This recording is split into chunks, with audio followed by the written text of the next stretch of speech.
This is Rat Pack Radio, the internet radio station that brings you everything from the top hits in music. Hey guys, this is Bruno Mars. To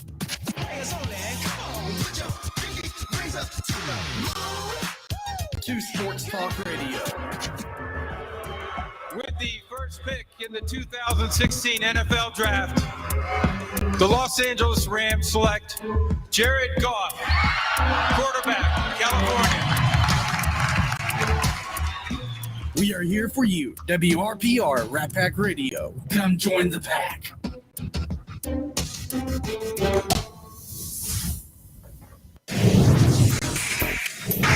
You're listening to WRPR Rat Pack Radio.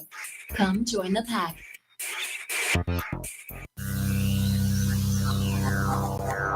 You're listening to Rat Pack Sports Show on WRPR Rat Pack Radio.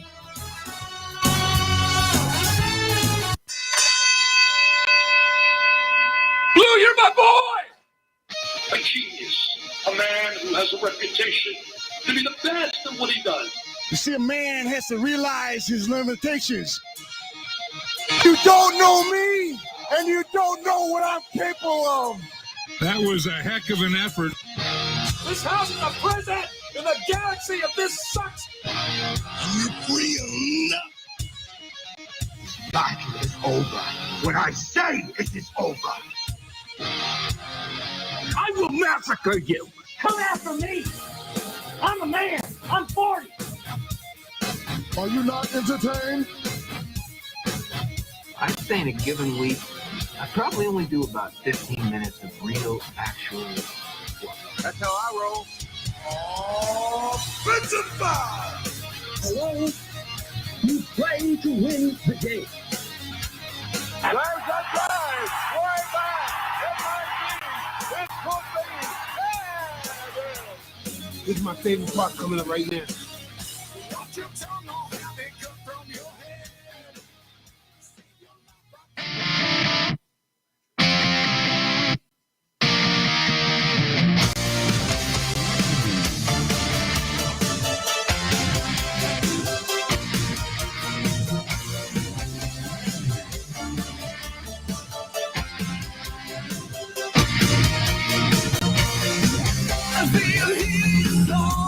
All right. Rat Pack Sports Show. We are back. We are live Wednesday night. Rat Pack Radio, WRPR. Streaming online, Rat Pack Sports. Also on the Rat Pack Radio, WRPR app. You can find us as well on the TuneIn app for those who are on the iPhone. We don't currently have an iPhone app. We did, but we don't now. But if you want to listen and you're on iPhone, you can find us on the TuneIn app. That is the best app available out there for streaming. Well, one of the best, and glad to have another platform for everybody to stream. But yeah, we're there. You can find us on ratpacksports.com. You can also find us on iHeart. You can find us on Podbean, ratpacksportshow.podbean.com. And you can find us on Spreaker as well. You can find us on Twitter at ratpacksports with the Z, not an S. Sometimes people can get that mixed up, but that is our Twitter. As well, you can also find us on Facebook in our group or our page, Rat Pack Sports Show page as well, or our group. What else? And want to welcome everybody, man. We're here. I'm your host, Debo. Got a couple other guys coming in a little bit later. We are on a couple different platforms. We're streaming on YouTube. We're streaming on Twitch. We're streaming on Rat Pack Sports Show Facebook. We're also streaming on Bucks Life. So everybody that's checking us out on Bucks Life, appreciate y'all, man, checking us out on there as well. If you want to chat with us, you can type your message in the chat, and I will read them things off. Any questions you got on the air. It doesn't matter what it is. It could be off topic. It could be, part of what we're discussing as well. It doesn't matter. So we're going to talk, NBA. We're going to get into some NFL as well. We're coming down the line here with the draft coming up here in just a little bit under a month, maybe 3 weeks or so. Kind of used to the draft being in April, man. Normally this time of the year I'm getting ready for the draft like next week, because the draft always fell on my weekend, the weekend of my birthday. So my birthday is coming up next weekend, and it's next Tuesday. And normally the draft is either that weekend after or the weekend of. Sometimes it's been right on my birthday. So not used to this draft being in April.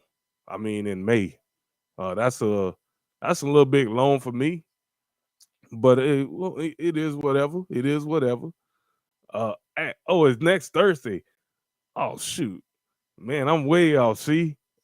I don't know why. I saw something that said it was like next a month. Maybe I must have been looking at something wrong. Robert, man, appreciate you correcting me, man. Hey, I don't care to be wrong. So my man Robert, draft is next Thursday. So okay. My man William Graves did a mock draft. We're gonna talk a little bit about his mock draft when he comes on with us. He's not on right now at the moment, but he will be on. Anybody listening, if you want to, if you're listening or you're viewing on any other platforms that's streaming a video and you want to comment, or you want to call in and discuss this thing live on the air, you can always call in. The call-in number is 727-565-1585. That is for the Rat Pack Sports Show hotline. So you will go right on. I don't really screen calls. I really don't need to. But I would just say this: if you are on, keep it clean, because we try to keep this show clean. So, everybody that's listening to it or watching it can watch it and not have to worry about all the other stuff going on. So we definitely going we try to keep it clean. So if you curse, I don't really have a edit button or a dump button where I can dump it, because I'm not that sophisticated doing this, but I will hang up on you. I will do that. I don't have a problem hanging up on anybody. So depending on, it don't matter if it's it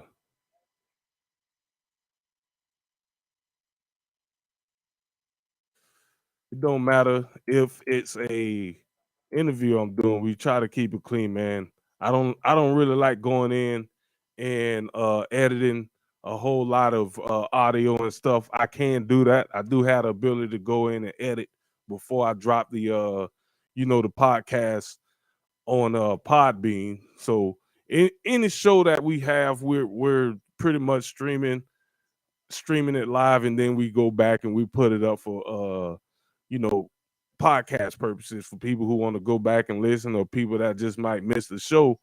So you could go here, ratpacksportshow.podbean.com, and you can download pretty much any podcast that we've had over the last 8 years. I'm not even joking. That database is huge, and everything that we talk about is pretty much there. So I can prove pretty much anything that I'm saying, or anything me or my guys are saying, by just rolling back the tape. And it's a lot of it. So we got the NBA playoffs going on. right now. Boston is losing 53-39 to the Brooklyn Nets. That should be a good series. That should be a good series. And like I said, folks, if you're watching and you're on Bucks Life, I'm just gonna give you guys a warning. We just don't talk, Buccaneers football here. We talk all sports. We talk all teams. So this is more of a straight up, sports talk show. So with that being said, I just want to, let you guys know that. I want to just let you guys know that. So we got a little bit of we got some viewers tonight. So that is good. It's always good to have viewers. Good. More viewers every week is always good. We're gonna have William Graves. He's gonna be calling in here in a little bit, and we'll get into his mock draft a little bit. Like I say, anybody that is watching the stream, you can comment here on the side. There's a comment section. I don't know how the interface looks on your computer or your phone, but you can comment. So, and I will read them off as fast as I could get to them. So I'm doing a lot of stuff over here on my end. Got a couple different screens going on. So my man Robert says Warriors are back strong after a couple of injury-filled seasons. And you right, man. Robert, you right, brother. William Graves, left field correspondent, Nicholas Lane, Rat Pack Sports Show NBA insider, Mr. Nicholas Lane. We've been talking about the Warriors for the last few years. They've been down. They've had a lot of injuries. And while they've been injured, they've had the chance to develop the young core. They drafted well. They've done a really good job of scouting, bringing in the pieces that's been really good for their team. And now that they're semi-healthy, I mean, you have Draymond Green, who's still trying to work his way back in the lineup. You got Klay Thompson, who's been back, but he's still trying to knock off a little bit rust on the automatic jumper. And Curry has been in and out of the lineup with, not nothing major, just minor injuries. All in while, you have this deep bench that they've been playing with and winning, even though all of these guys have been in and out of the lineup. They've been winning with this group, this young, I'm going to just call them a young core. And these guys are playing great basketball together. So now you add the big three, the original big three, to the mix. And now they become a very dangerous team. Very, very dangerous team. And if they can stay healthy, I believe that they have a really good chance of winning a championship. It's gonna be out of them or Phoenix in the West. I like Memphis. But I can't. You know what? I'm not gonna discount Memphis. I'm not gonna do that. I think Memphis is a really good team. They're second in the West for a reason. So they're a really good team. I'm not gonna. I'll be doing a disservice to Memphis by counting them out. But they are one of the least experienced teams in the playoffs. So with that being said, they are obviously playing with a lot of inexperience. And I think ultimately that is going to come back and hurt them a little bit because there's just too much experience by the Grizzlies, and there's too much experience there with, not the Grizzlies, but the Suns and the Warriors. Just too much experience there. They're a really good team Would I be surprised if they, upset or made a run? No, I wouldn't. But when you get in the playoffs, a lot of it is experience, and with that experience,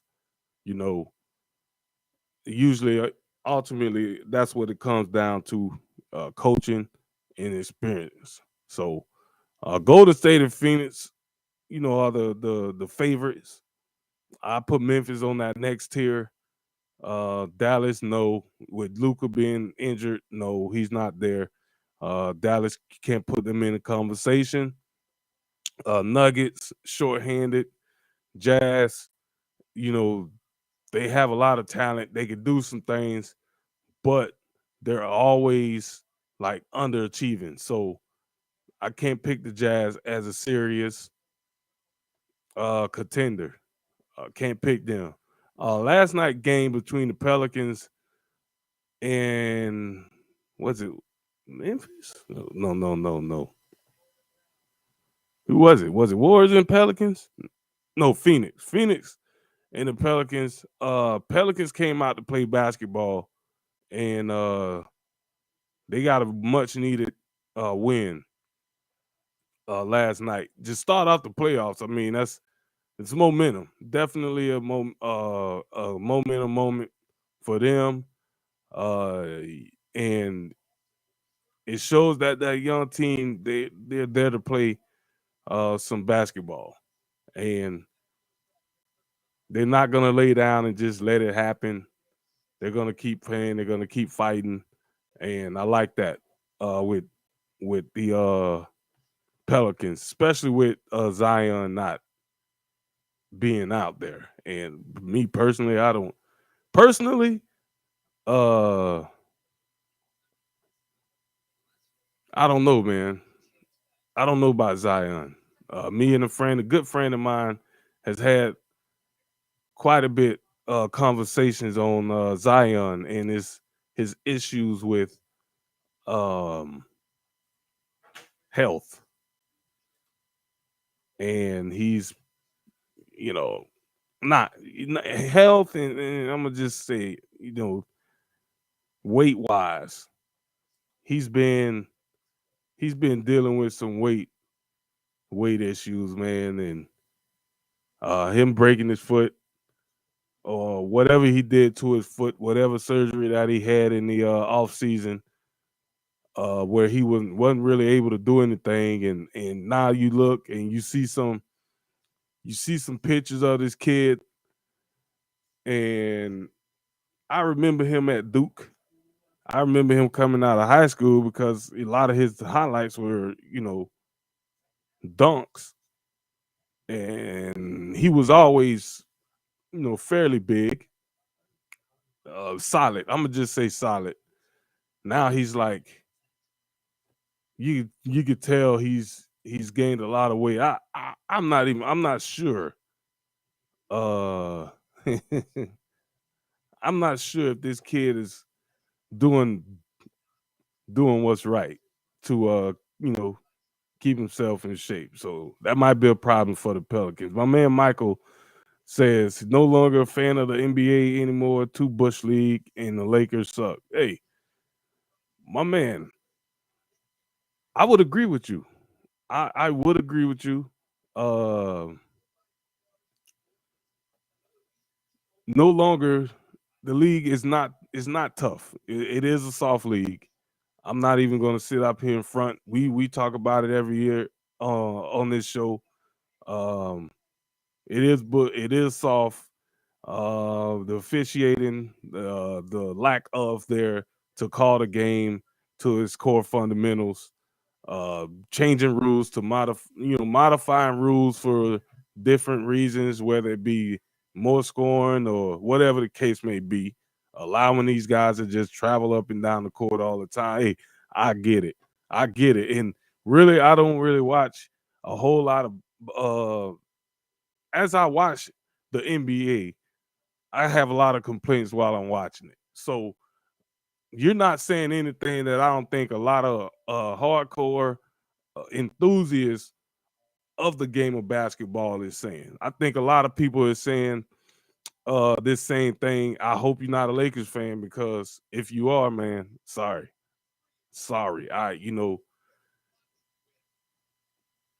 Lakers are terrible.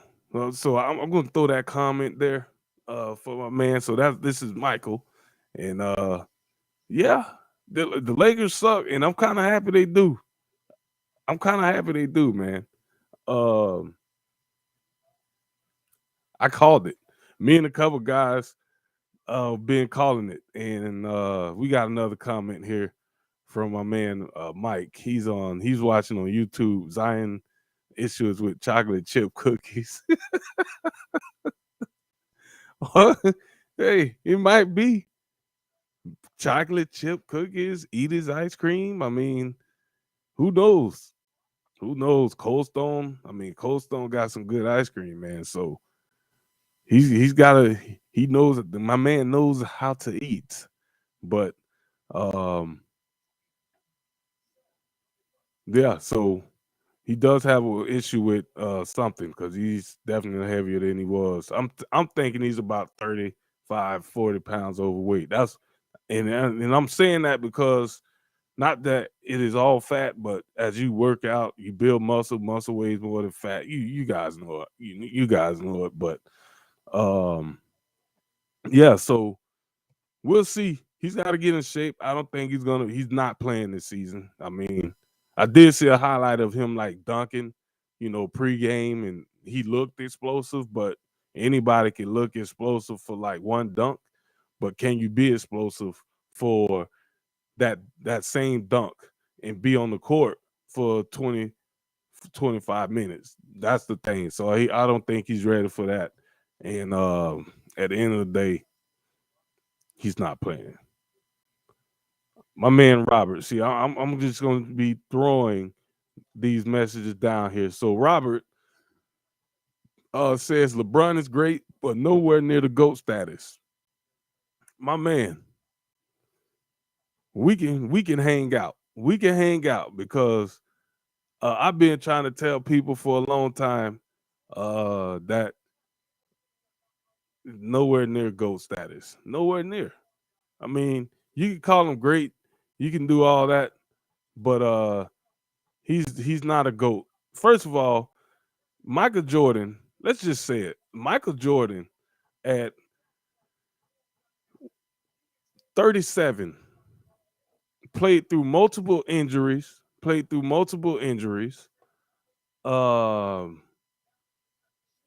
he was on a Washington Wizards team that was pretty much in the complete rebuild. And the only reason he came out of retirement was to help those young guys grow and mature. And he missed the game a little bit. But at 37, Jordan came back. He had broken ribs. He had, his knee drained a couple times and everything.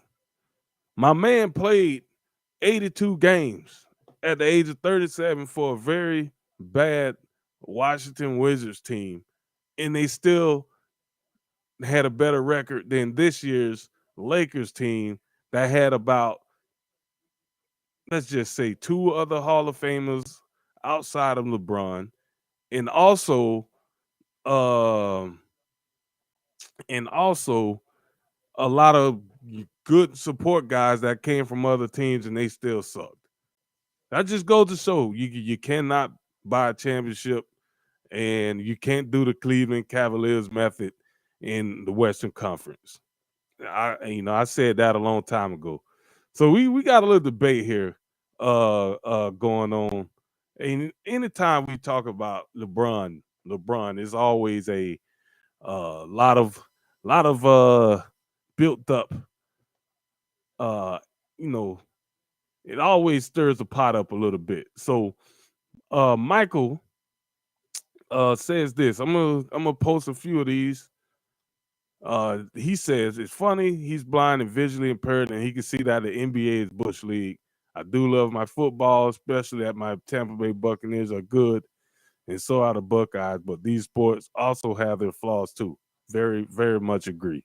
Very much agree with that. He is not wrong, and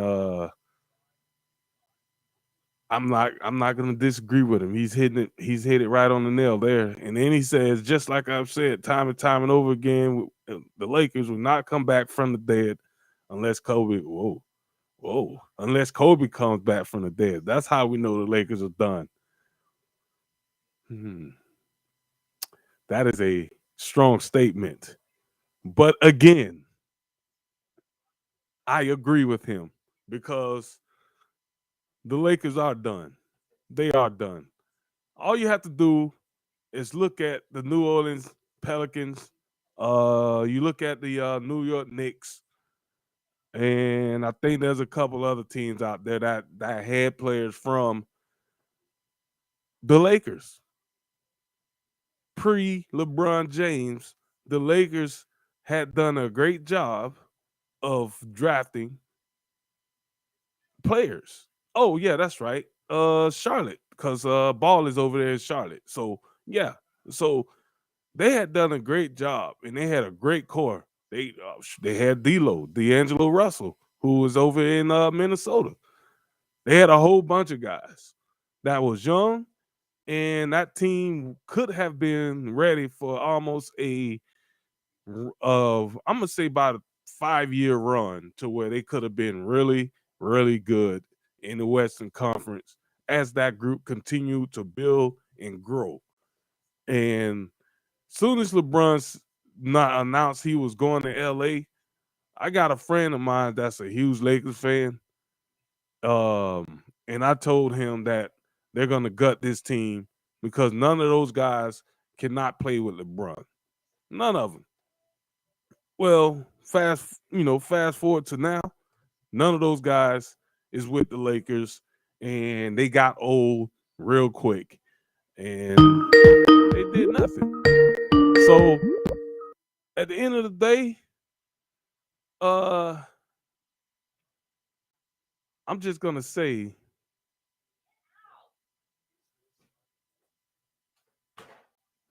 that they did not do a good job of putting the team or anything around LeBron James.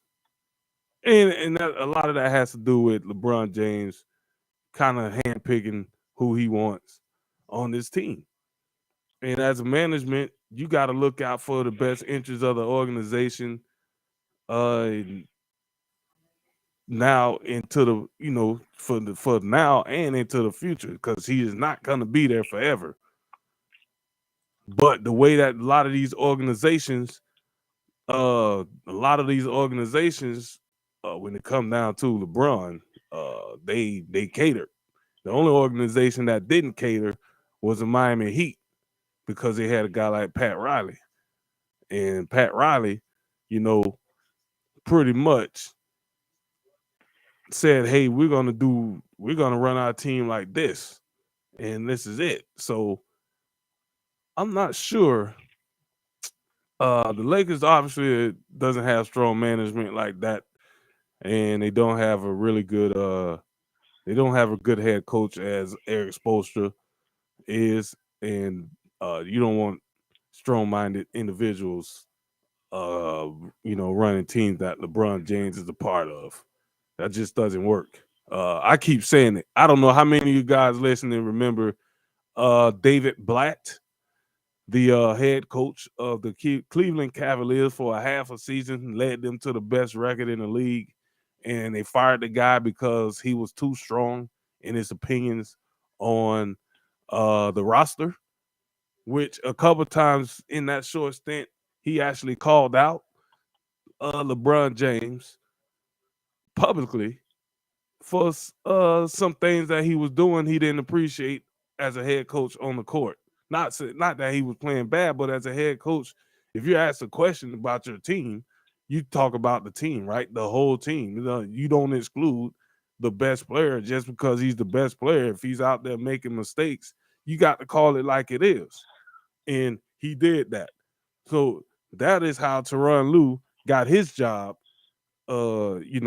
His opportunity coaching is because of that. Tyronn Lue got the job, and the rest is history. So, my man Slap Homie Mike 21 says Lakers sucked the year before they won the ship in the bubble. Yeah, they did. And the only reason they won the championship in the bubble is probably because they was in the bubble. They didn't have to worry about home court advantage, the travel schedule and all that stuff, which makes a whole big difference when you have to travel on the road and you have to deal with the home crowd on the road. All that stuff mattered. And then AD was playing like the AD that we saw in New Orleans. That was the first year he was with the team. His game has changed a whole lot since coming to LA. So he's not even the same player he was when he was traded to LA from New Orleans. So yeah, they did suck. And it's funny that most of the years LeBron has been in LA, they've been a terrible team. Except for the year that they won the championship. Go figure. All right, so my man Robert says 6-0 in the finals. Hey, big statement. We all know what that's about. 6-0. 6-0. And Mike again says what people have to understand with the GOAT debate between LeBron James and Michael is over and over for a long time. Just the same goes for Tom Brady and the rest of the quarterbacks in the National Football League. Time to stop debating that.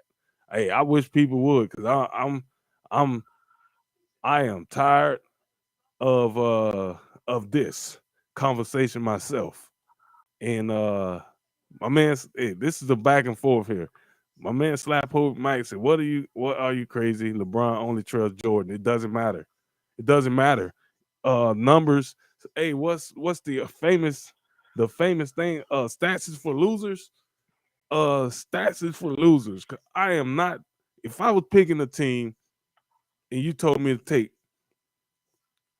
the 5 best players my fave 5, I'm taking Jordan.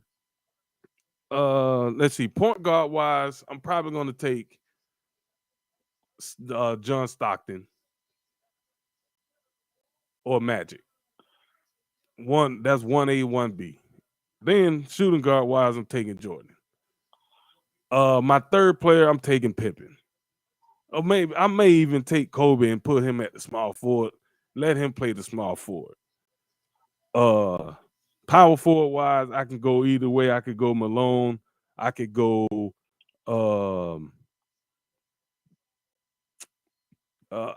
many different ways, but I probably will take Malone. You got, Bill Russell. If I'm doing it just by position, or if I'm doing it just by straight my top 5, here go my top 5. I'm gonna just tell you my top 5. LeBron is not in it. Okay. Funny thing is, we sit here, we say, give me Jordan is the GOAT. Everybody always got LeBron second to Jordan. But the closest person to Jordan since Jordan retired was Kobe. So if the closest player to Jordan since he retired is Kobe, how do you have Kobe behind LeBron James? The greatest Laker ever. I mean, one of the greatest. Lakers had some great players. Kobe would probably go down as the number 1 Laker ever. So I'm taking Kobe over LeBron. I'm taking Kobe over LeBron, man. I'm taking Kobe over LeBron. Then you got Magic, you got Bird, you got Bill Russell, you got Wilt Chamberlain. I mean, can I keep going? I can keep going down this list before I even get to LeBron James. Numbers is what it is, but I am not gonna ignore the craziest rule changes that has happened since this man is coming to the league to allow him, or all these players in the league for that matter, to just play the game the way it's being played. I don't like it. I've been open about this. I don't like the today's basketball, because it's terrible to be a basketball coach at the younger levels with the way they play basketball today in the NBA because it does not translate to fundamental basketball when you're trying to teach kids how to play basketball. They can do it at the professional level. It's great, it's entertaining, but fundamentally, it's the most backwards style of basketball that I can possibly see. And I'm just being real about that. I was always told a layup is a higher percentage shot than a three-pointer. I guess if I shoot 33 pointers and I make 8 or 10 of them a game, you consider yourself a great three-point shooting team. That is absolutely garbage. That is a bad percentage. So I'm watching games where teams between two teams, you're seeing about 40, 50, or 63 pointers being tossed up. These dudes passing up layups to kick it out for 3-pointers. You're down 1 point in the game. All you got to do is score 2 points to win the game, and they're shooting threes. You're down 3 points with 2 minutes left in the game, and you're shooting threes. I can continue to break this down to why a lot of people feels like Michael. Right here, this statement is, it's hard watching. Hey, as a Lakers fan, as a basketball fan, it was tough. And they just blame everything on Russell Westbrook. But yeah, so that's how I feel about the game of basketball, man. And there's another comment from if you want to be serious and technical about the GOAT debate, Kobe should be brought up. See, and I just said this. My man, but he's reading my mind. He's reading my mind. That's why I can't get down with that debate. If you got him, if you're mentioning him before Kobe, forget about it. Forget about it. It's not even a debate. In my eyes, it's not even a debate. If you're gonna put that guy in front of Kobe, I'm sorry. I watched Kobe's whole career. I watched Jordan's whole career nearly, and I watched LeBron's whole career. I've seen video footage, side-by-side film of Kobe Bryant, technicality of playing basketball, identical to Michael Jordan, and then every great player has a signature move, right? Every single great player has a signature move. Every great player has done something to revolutionize the game of basketball. What is LeBron James' signature move? He doesn't have one. When LeBron James leaves the game of basketball, what is his mark left on the game of basketball? What is it? Steph Curry changed the game with his shooting. He literally changed the way we play basketball with his shooting. That is what greats do. They leave legacies. They leave stains, marks on the game after they leave, no matter what sport it is. There's nobody out here at the basketball court mimicking basketball moves and saying, LeBron, I ain't heard nobody do nothing like that. But I hear, hey, back when I was growing up, Magic, Jordan, Kobe, even Shaq, Barkley, Dream Shake, Akeem Olajuwon. I mean, give me something, folks. Give me something. My man Michael said LeBron's signature move is throwing powder up in the air before every game. Yeah, which is lame. Hey, he's right. He's right, man. Throwing baby powder up. What kind of baby powder do you think LeBron James has? Is it Johnson & Johnson or one of the other brands? I mean, is he using the expensive stuff or he's going cheap? If I'm just going to waste some baby powder, I think I'm just going to, I mean, they're not paying for it, but I mean, you know how. But he's right, man. He's right.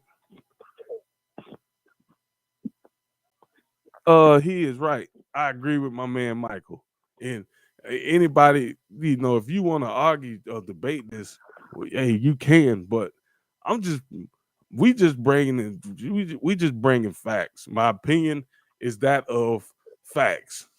I don't read a fact and then form my opinion off of fact. If I could just prove my opinion off of this fact, I'm gonna just prove my opinion off of this fact. So I tell you what LeBron James did. I'm gonna tell you what he did. It started with Dennis Rodman. And Dennis Rodman did it to get under people's skin and get in their face. But Dennis Rodman is one of the fiercest, most physical competitors, undersized, that we've seen in this league. He's gone down as one of the best defensive players to ever play the game. Even though this dude didn't even score any points, his rebounding alone changed the game. His defense changed the game. His effort, his hustle, all that. Dennis Rodman. He used to flop, but at least he was doing it against like real big dudes, like centers, like 7-footers, 6'10". Dennis Rodman was only about 6'7", 6'8". He wasn't that tall. But Karl Malone, when he did it, Dennis Rodman, that was one of his staples. He didn't flop a whole lot, but he did do it sometimes just to maybe get a lazy foul or something like that, called to somebody that, hey, you want to get him out the game. But it wasn't the whole league. LeBron started this phantom foul. That's going to be his mark left on the game of basketball, phantom foul. I've seen this dude lay on the ground for like 5 minutes, and when you see the replay, this dude didn't even get hit. I've seen that. So that is his mark. That is his mark. I'll say that is his mark. But hey, appreciate everybody insight on that. We're gonna move on. I did want to talk some a little bit of NBA. Okay, so here we go. My man Mike is back. He's back. Let's see what he's got here. Let's see. What is fear? Hold on. Let me make sure I got this whole thing. I'm gonna just read it because I don't think I can get this whole thing on here. So I'm gonna just read it off of the chat. He says, what irritates me about LeBron is he wants to be considered as the best basketball player ever to play the game. I understand the best basketball player does not have the most titles or does not mean just because he has more rings, he's the best player. But we all know that Kobe and Jordan have instincts that LeBron never could ever dream of having. He has a crybaby instinct, is always worried about what people think about him instead of not giving a damn about what others say and play the game like it should be played. Yes, he's a great scorer, and we know that, but he's not like Mike or Kobe. Debate is over. I agree.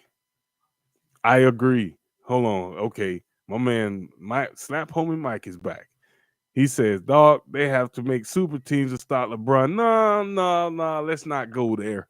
They didn't create no super teams to stop LeBron, man.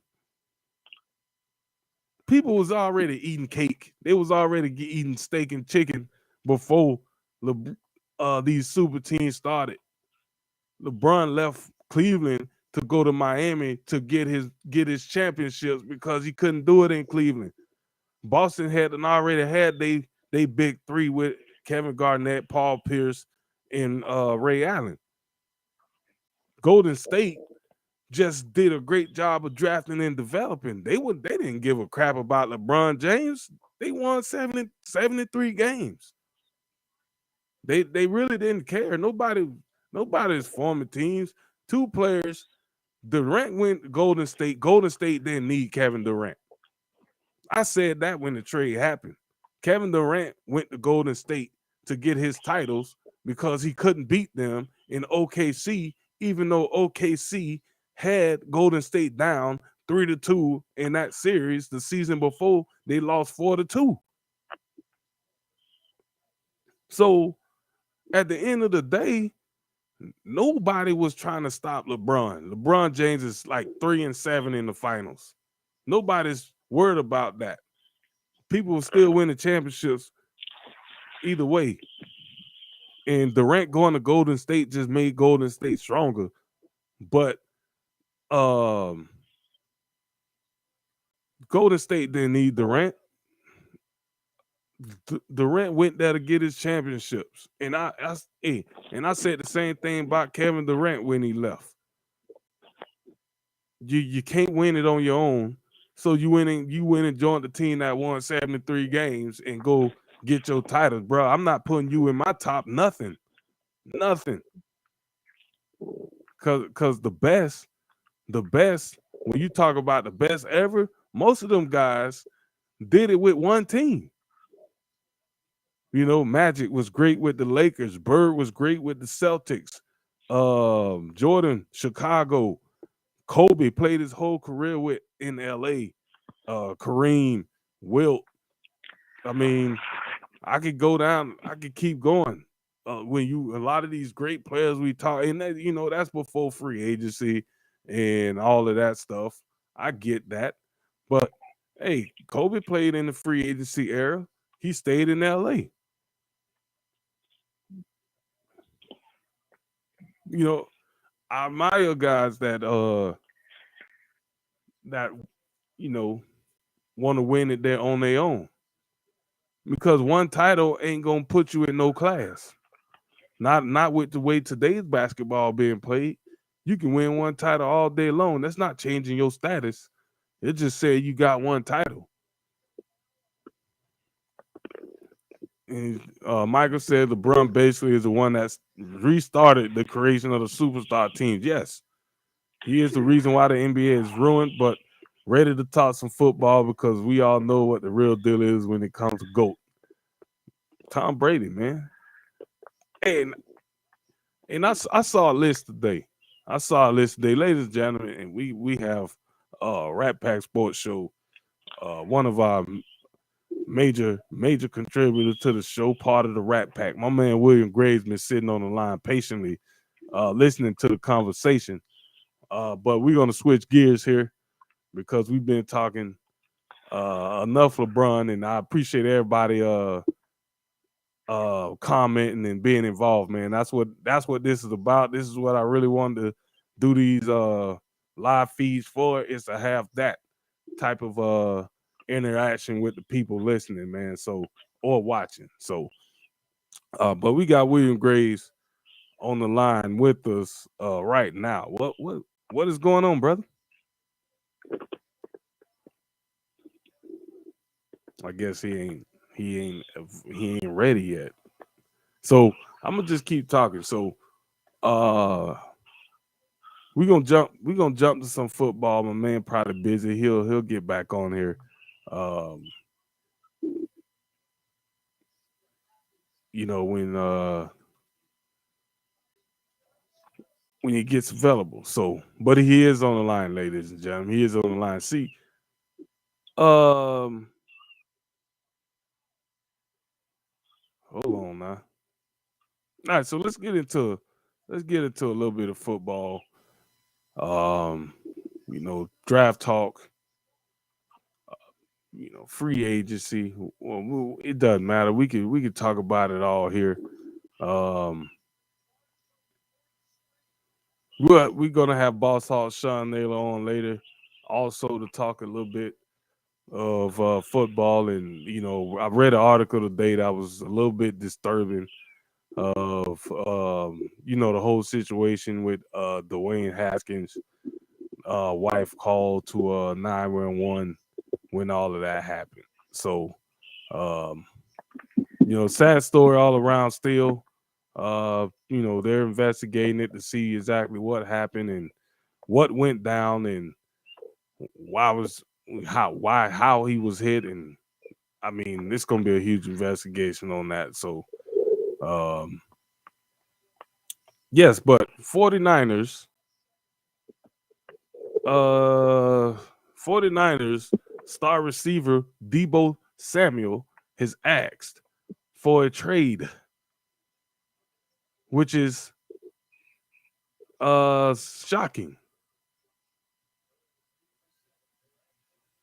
I mean, 49ers is a really good team.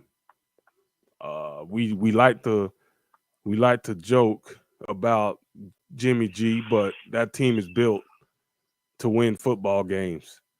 And they play the type of football that a lot of us like to see. Smash mouth, they're physical on the offensive side of the ball, they're physical on defense. They rely on their defense.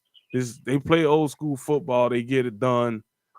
We know Samuel is like I'm not gonna say he's the only guy that they have, because Samuel also, I mean, you got Kittle. He's a really good receiver. 49ers was playing like with their third running back. Their top two guys was hurt for the year early in the season. So for them to even get that far was a big plus. And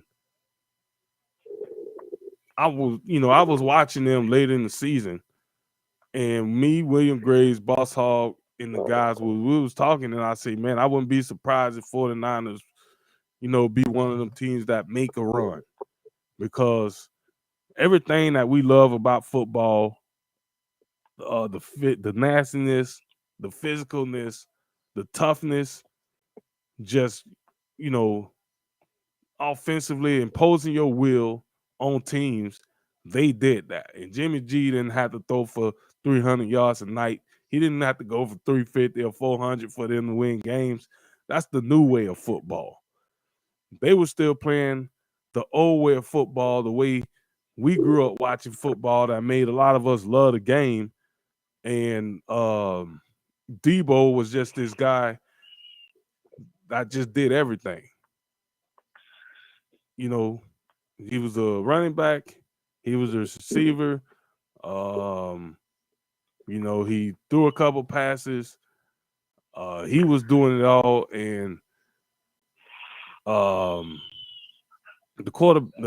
head coach / offensive coordinator does a great job of mixing things up. Shanahan does an excellent job of mixing things up. So Debo asking for a trade is crazy. They're gonna have to figure it out, because he's pretty much gone. Good thing is he did it before the draft, so they can kind of key in on some guys draft wise that maybe they weren't, not high on, but they weren't thinking of drafting them high. So now they have to change up a little bit. The draft is deep again with wide receivers. So we'll see. But there's a lot of money being thrown around. And Debo is definitely one of the most complete wide receivers in the league. I tend to think that Tampa Bay Buccaneers has another complete wide receiver by the name of Chris Godwin, who, I don't care what nobody say, you keep him at all costs. I've been on record plenty of times saying that. You keep him at all costs. Not sure the situation in San Francisco, because I don't really follow them like that. But when you see guys like Tyreek Hill, who was basically, he didn't make the Kansas City Chiefs offense. Yes, he did. He also made Patrick Mahomes. I'm not even gonna joke or lie to you guys about that. The Tyreek Hill trade is probably what pushed this Debo Samuel trade for to happening, because at the end of the day, they were pretty much in the same situation. Debo obviously didn't have Pat Mahomes throwing him the ball, but they were used the same way. And the Tyreek Hill trade kind of caught all of us off guard. Every single last one of us was caught off guard with the Tyreek Hill trade. because nothing had indicated that Tyreek Hill was gonna be traded until the trade actually happened, and then we was like, holy crap. So what does that do to the Kansas City Chiefs' chances of competing next year? They got to make something work in this draft. They got to. I'm sorry. And another tight end that I like is Kelsey. He can pick up some of the slack, but you don't have that deep threat to get them boys off of Kelsey anymore. And that trade ultimately came down to money. I mean, we see this happen, with a lot of quarterbacks, folks. We see this happening with a lot of quarterbacks. When they get paid, you start losing guys. And when you start losing guys, you start paying these guys. The same thing happened in Seattle. Russell Wilson got his money, and Seattle, they tried as hard as they could to stay competitive, but, you just can't when you got so much money tied up in the quarterback. Whenever you do get a really good player, when it's his time to get paid, you have to make a decision. So it's imperative that you do a good job of your scouting department, and you do a good job drafting and making sure you're keeping that stable going. You keeping guys, coming in, being contributors, right off the bat. That's what it's all about. So Chiefs going to be in a situation here. And 49ers going to be in a situation here. A real big situation. So he's in the final year of his contract. 49ers did offer him. Samuel declined. Oh no, he declined to offer specific reasons for requesting the trade, but acknowledged that he was informed that the team of his desire to leave.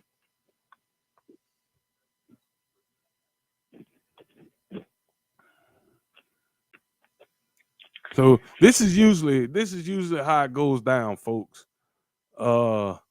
These guys are, on social media, so we kind of saw it happening with, quite a few guys.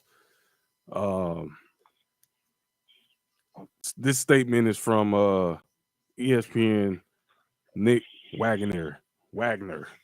I want to give him credit because this is off of his article that I'm reading. So I always give credit to where I'm reading this from. In the recent weeks, Samuel has scrubbed any mention of the 49ers from his Instagram account and unfollowed the team and removed most of the photos of him in the team's uniform. Listen, okay.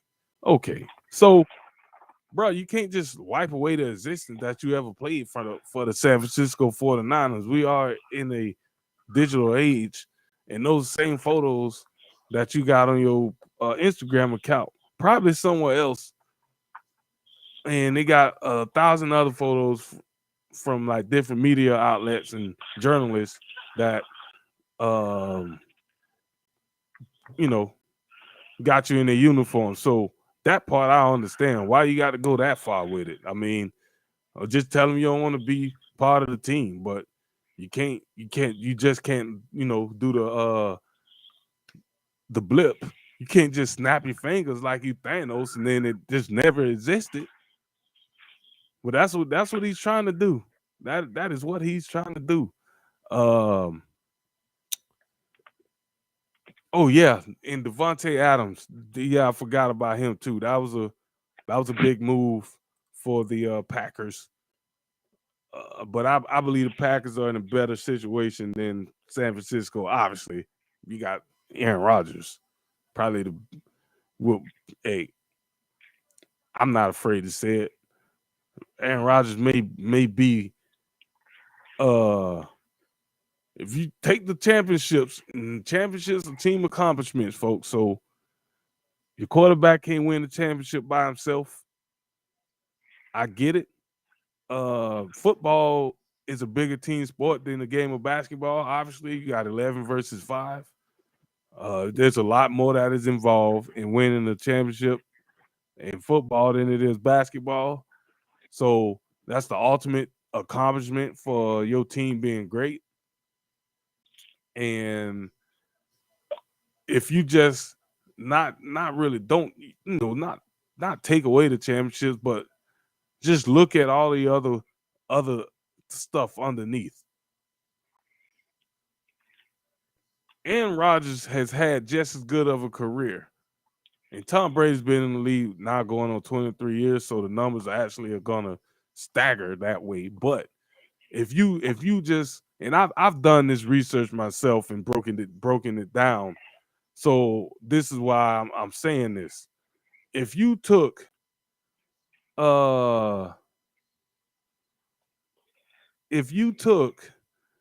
Brady's career and Aaron Rodgers' career and started them at the point where Aaron Rodgers just came into the league, Aaron Rodgers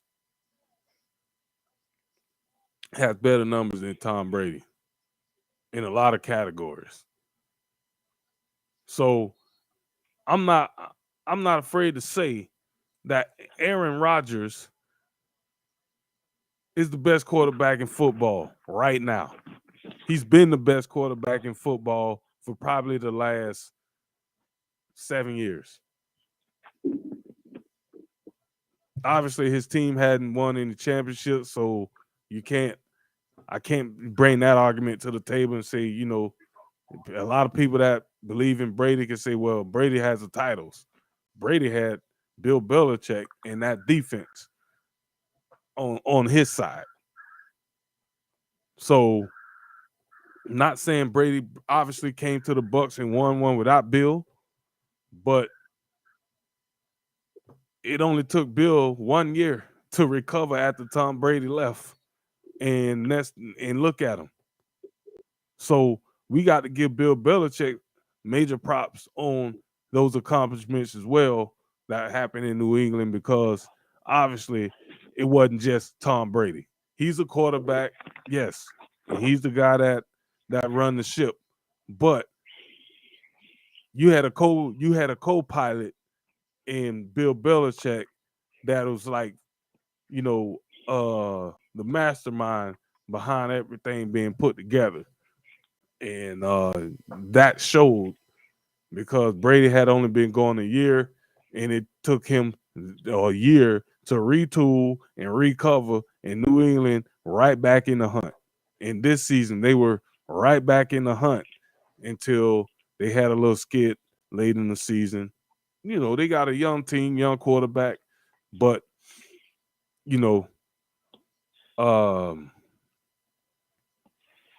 that's a situation where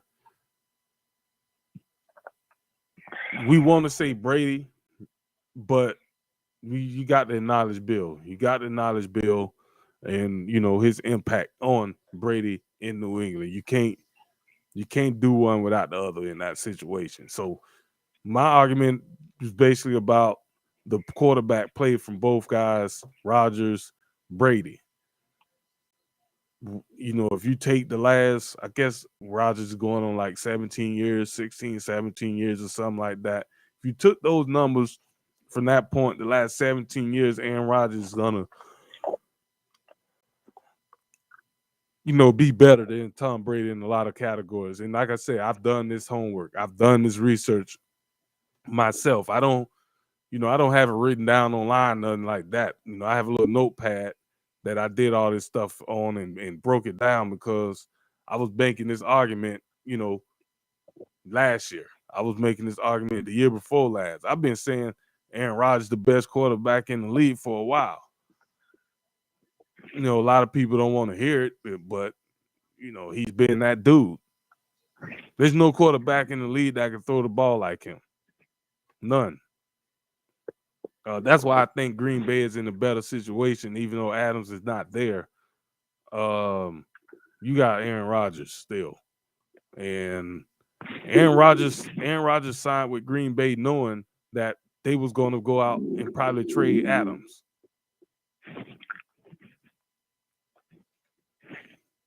So in that situation,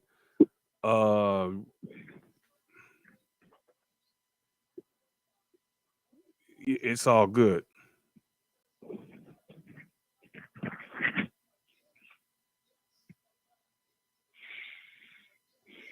But that's my breakdown, and you know, as you guys, you know, listen, you'll see. You'll see. I'm not wrong a whole lot.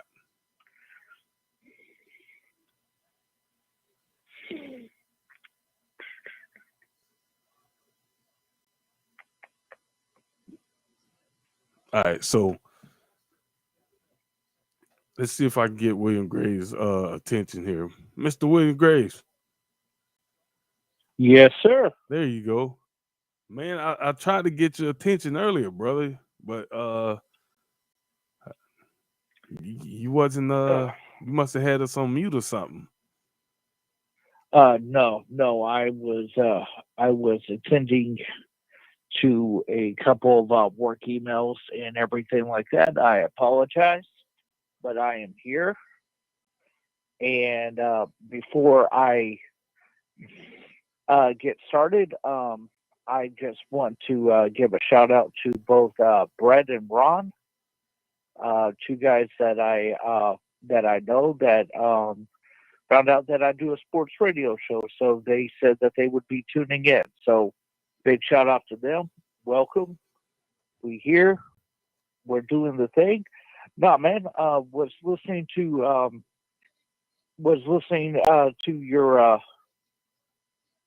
your segment and everything, you know, and I mean, you know, again, Debo, I mean, you pretty much hit everything right on the head.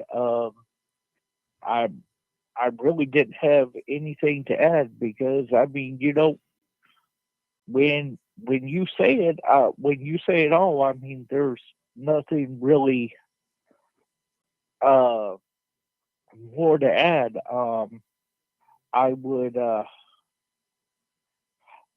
definitely say that when you were talking about your 5 in the basketball, I would definitely put Kobe over John Stockton. No disrespect to Mr. Stockton, but Devo, Kobe Bryant is probably the closest thing that we're ever going to see to being close, if not on the same level as Michael Jordan. Kobe Bryant is without a doubt one of the greatest players to ever play the game. Yeah. Nobody can argue that. Nobody can dispute that. Plain, pure, and simple. Well, the LeBron fans, they can dispute it. I mean, and they're wrong. Hey, I'm just putting it out there, brother. Hey, look, Devo, you continue to sugarcoat everything for the LeBron fans, and I'll give them a reality check. I have to, man. LeBron James is a good player. LeBron James is a borderline. Don't say it. Stats and everything. Is a borderline great player. Okay, I thought you were going to say something else. But he is not. He is not on that Jordan or that Kobe level. Nah, he's not. For the record, we have a huge LeBron fan and Laker fan that is listening, and I'm pretty sure he's on the other side saying some stuff to you about saying this. So, by all means, to that fan, you know, I appreciate your fandom. I'm sure LeBron James appreciates having you as a fan. Okay? But again, sorry, he's not on that level. If he was on that level, then the Lakers wouldn't have had the season that they had. Well, and I'll go off of you. I mean, we spent quite a bit of time, on this topic already. But I'll piggyback off of what you just said and add something else to it. You said what I've been trying to say the whole time was this guy, if he was that great, I don't care how many injuries you had. Let's go and look at this record, folks. Where am I at? Okay, let's see. Standings. Okay. Just know this record is probably one of the worst records the Lakers had in about 30 years. I think it's a franchise worst in the last like 20 or 30 years. 33-49. Your GOAT was on that team.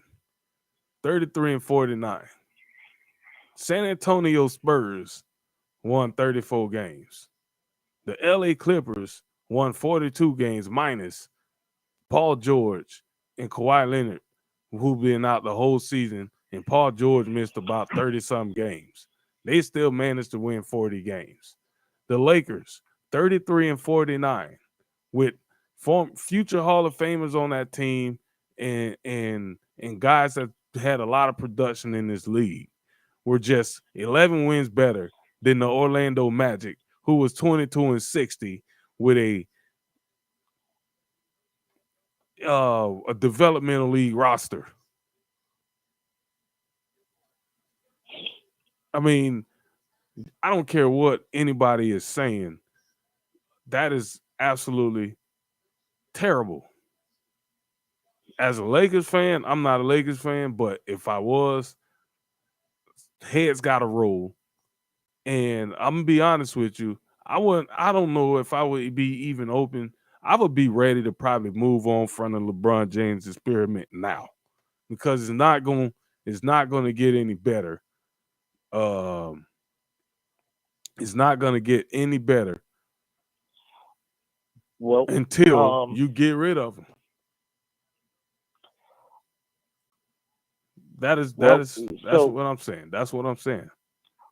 Well, here's the thing. LeBron James might do that for them, because he's already been kind of flirting with the notion of going to Golden State.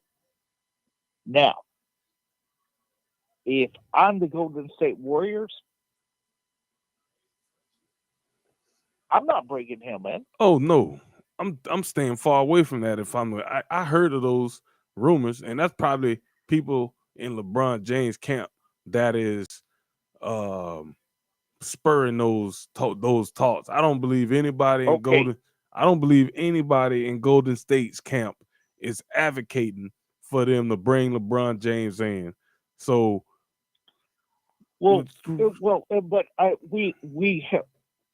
do feel, especially to the person that is listening, that is a LeBron James fan.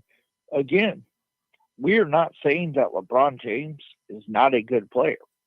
No, he's a good player. He's just not in the GOAT conversation. That's it. Well, but that being said, this ain't even about the GOAT talk anymore. There is no reason to bring LeBron into Golden State. Not unless you want to blow your team up. There's not one. If you want to blow your team up, they have a stacked roster. Yeah, they do. Like, they're a lot better than the Lakers right now. So why would you want that? And then bringing him in is gonna push somebody else out. You don't want to do that. You don't want to do that. I'm sorry. At this stage of LeBron James' career, that is a big fat no way, Jose. I'm not doing that ever. I almost have a feeling I know what's going to happen with LeBron, but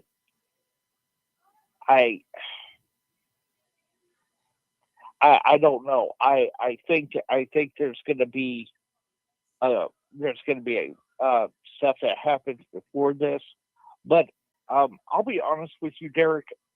I think LeBron's going to finish his career in Cleveland. Well, statement is Kobe Better than LeBron now, and then he said, but LeBron cement is still wet. LeBron cement is nearly dry. It is curing. It's still semi-wet. You could take a chisel and you can still knock some pieces out, and break some pieces off. But that cement for me, bruh, it's almost dry. There's really nothing else he could do. Like at this stage of his career, that's gonna make me change my mind, because there's nothing he's gonna do at this stage of his career that's gonna trump anything more than what he's already done. So he's not winning. He's not winning a championship. He's not winning any championships. He's not winning any championships. If he does, guess what? I'm gonna treat him like KD. When KD went from OKC to Golden State, bruh, if you go to another team that's really good, that's already championship caliber, you're only going there to win that title, and you're gonna be that is it. LeBron James is no longer leading the charge. And I know people say, oh, he's average, career highs, he's averaged 30 points a game and all this and that. Yeah, he averaged 30 points a game for a 33-win Lakers team that at the beginning of the season was poised to make a run for a championship.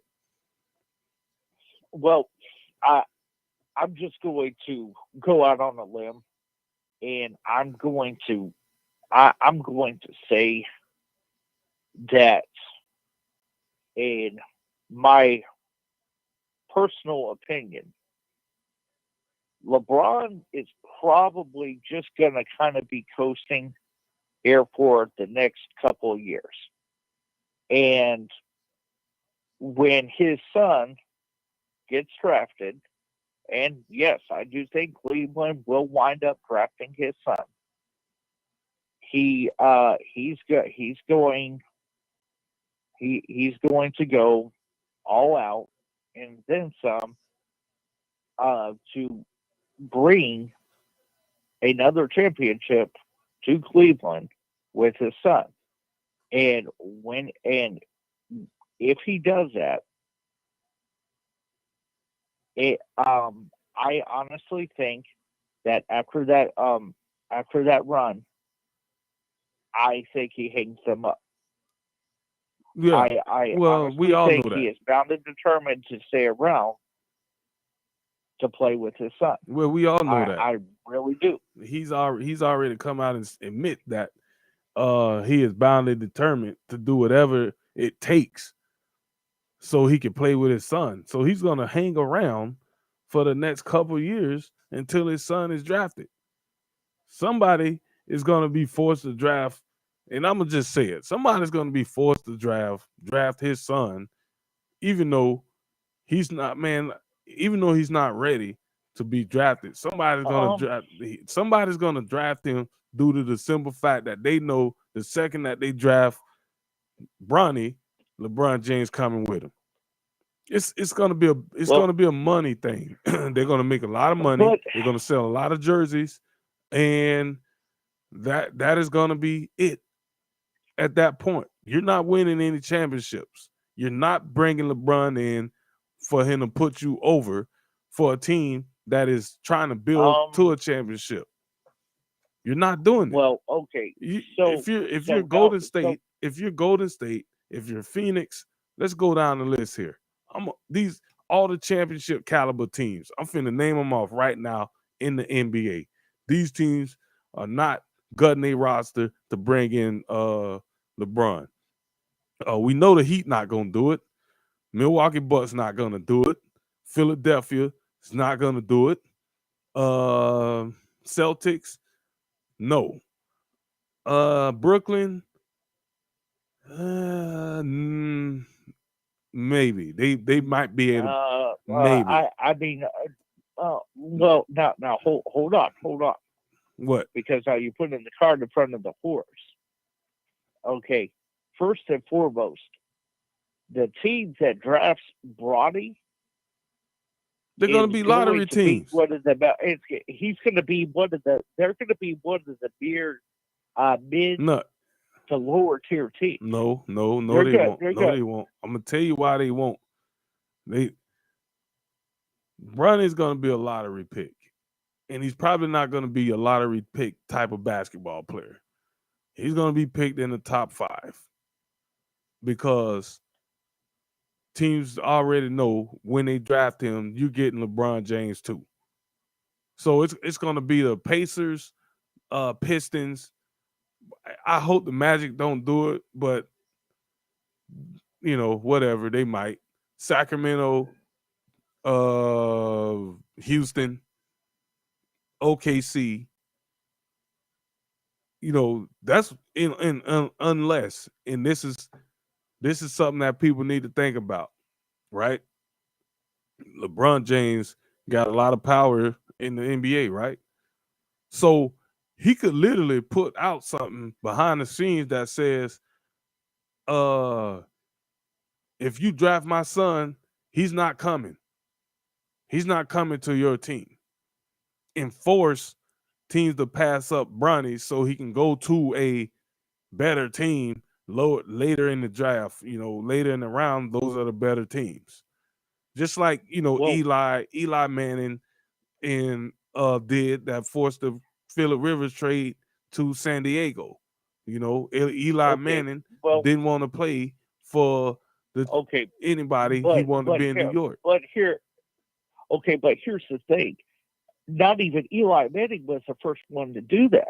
No, he wasn't. If you go back and you look, the first one that I ever really remember doing that was John Elway. When he said he did not want to go play for the Colts, and the Colts drafted him anyway, he said, "Okay, well, I'm just going to go play for the New York Yankees."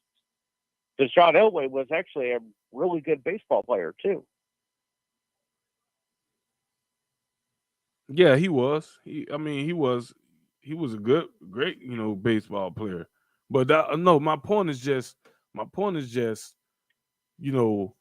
what could possibly happen with the whole, Bronny and LeBron situation as we get closer to this happening. This is about 3 years away from happening because he has to go to college for 1 year. I think he's a junior this year, so he had to play his whole senior year, and then from there he would have to then go to college for 1 year. So we're still a couple years away. He doesn't necessarily have to go to college either. Either way, he can't be drafted into the NBA until at least a year out of high school. 1 year removed away from high school. Yeah, so whether he goes to college or he goes to play overseas like Melo did, is doesn't really matter. My point is we're still like two years away, from this happening. I honestly think that we're more 3 years away than 2. I mean, because here's the thing, we're putting everything into LeBron James's hands. And we have to take a step back, and we have to acknowledge that Bronny is not LeBron James. Okay, Bronny could very well be his own man. Now, he could listen to his dad, but by the same token, I mean, we have to actually take into consideration that Bronny, if Bronny is his own man, he's going to do what's best for him. I mean, he can say, "You know what, Dad? Thank you for your help and everything like that, but I want to go this route." or I want to do this. Okay, Yeah. we're so infatuated with the power that LeBron James has that we're taking the factor that Bronny can very well do something completely opposite of what LeBron James wants. Now, do I think that is going to happen? No. Could it happen? Yeah, absolutely. And and this is also why these killers. Well, if you draft Bronny, he's not coming. Well, Bronny could be like, hey, hold on, Dad. Maybe I do want to go to this team. And we'll see. And I mean, he's making. Listen, he's calling the shots. He's calling the shots, and he's gonna do what it takes. He's gonna do what it takes to make it happen. Let me ask you this: do you think Bronny's going to be a flash in the pan, where he gets drafted, he goes on this run with his dad leaves the NBA, and then all of a sudden he fades off into obscurity? I don't know. I mean, that's gonna be up to the teams that draft them. They're gonna have to think about that. Once LeBron James retires,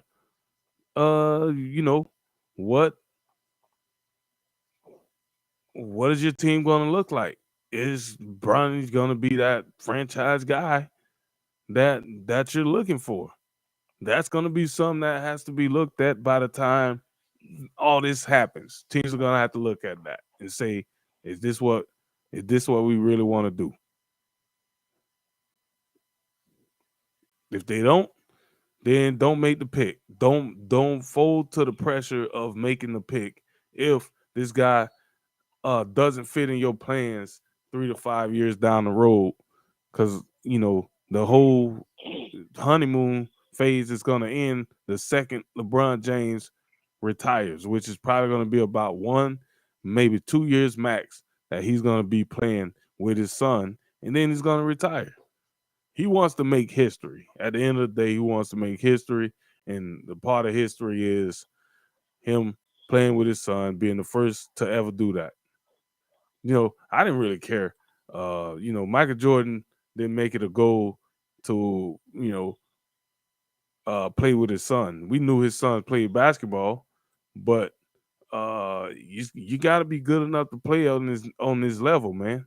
At the end of the day, and I follow a lot of basketball and follow a lot of people that in different basketball groups that have actually seen Bronny James play basketball in person. And there's other kids out there that we're not talking about that is actually better than him. So a lot has to happen in that time for him to be a one and done. He's going to be a one and done simply because his dad name is LeBron James. And that is it. That's what I fully believe. Look, Zion Williamson was a one and done. And where is he at right now? Hurt. And he struggled as a one and done. We'll see though. We'll see, man. We'll see. I'm not, it's just a conversation that was being, stroking up. But let me ask you a question, will you? First of all, before we move on, man, we do have to take a little short break. So we're gonna take a quick break and then we're gonna come back because we're about 30 minutes past our original break point. So we're gonna take a quick break And we're gonna come back on the other side, and while we're taking this quick break, you guys enjoy this nice piece of music here that we're gonna be playing during the break. The camera will remain live just so you guys can look in my face and see what I'm doing during the break. But we'll be back in about 3 minutes. This is the Rat Pack Sports Show. We're live, Rat Pack Radio, WRPR. We'll be back.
Thanks of my soul.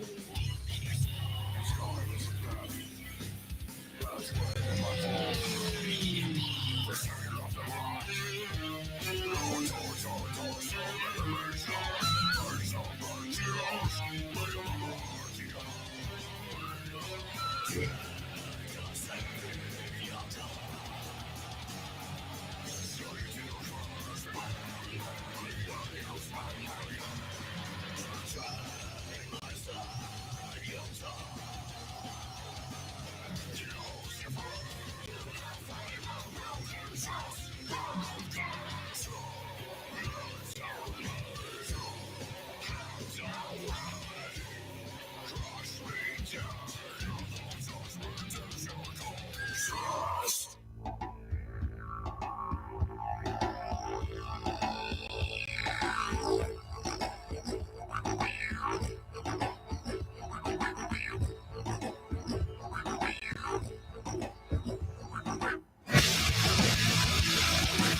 All right.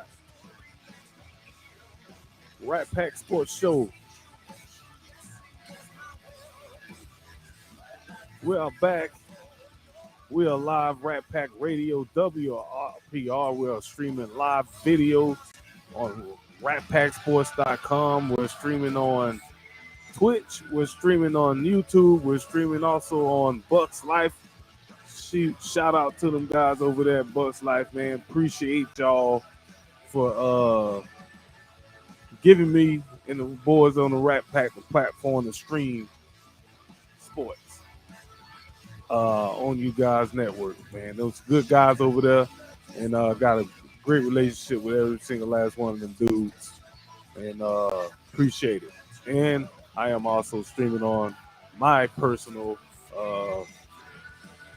Facebook page as well, so you can find us on those platforms. We're streaming live. Hold on, what's this? RatPackSports.com. We're on the Rat Pack Radio WRPR app, and we're also streaming on TuneIn as well. So many different ways you guys could tune in and check out the show. And let me calm this down a little bit. So if you guys want to call in, the line is always available. You can call in Rat Pack Sports Show hotline 727-565-1585. And that is the number there. Rat Pack Sports Show hotline. Even if you don't want to call in tonight, just go ahead and put that number down. Put it in your phone. You can call in. We don't screen calls, but we ask you to keep it clean and keep it professional because we do put these out on podcasts. So we want to avoid all the editing. We want to try to keep these shows as clean as possible. So pretty soon, I know we've talked about we talked a lot of NBA here in the first hour and a half of the show. We're gonna have Nicholas Lane, Rat Pack Sports Show NBA Insider. He's gonna call in. We're gonna be talking more basketball. So we will get we will get to some football, obviously with it being a draft. And we will also make sure that we give you guys over there at Bucks Life some football talk. So just bear with us. We kind of like go with the flow. We really don't follow scripts. We don't do that. We just kind of go out the whiff of what's the hot topic, and we kind of run things like that. So with that being said, we will have a few articles here put up on the website. My man William Graves has done a mock draft. We will put that mock draft up here a little bit later and let you guys see his insight. Now, only thing I would say with Mr. William Graves mock draft, man, it looked good, brother. It did look good, but oh well, thank you. I appreciate it. You didn't put any descriptions underneath the names and why you feel like those guys are be good fits for those teams. Nah. Is it too much? That's too much for you. Look, man. Look, man. These are here. I will briefly tell you guys why I feel that every pick that I selected fits the team. It's simple. It's based on their needs. Yeah. Now, there's a couple of them that literally, I can't really say that all the picks are based on needs. Some picks were just basically, in my opinion, the best player available for them. I mean, like, the Green Bay Packers are not going to go and select a quarterback in the first round because they don't need one. The Chiefs are not going to select a quarterback in the first round because they don't need one. But A few of them, like I said, were merely best player available. No, I did not put any descriptions below it because really and honestly, I really do think that the picks speak for themselves.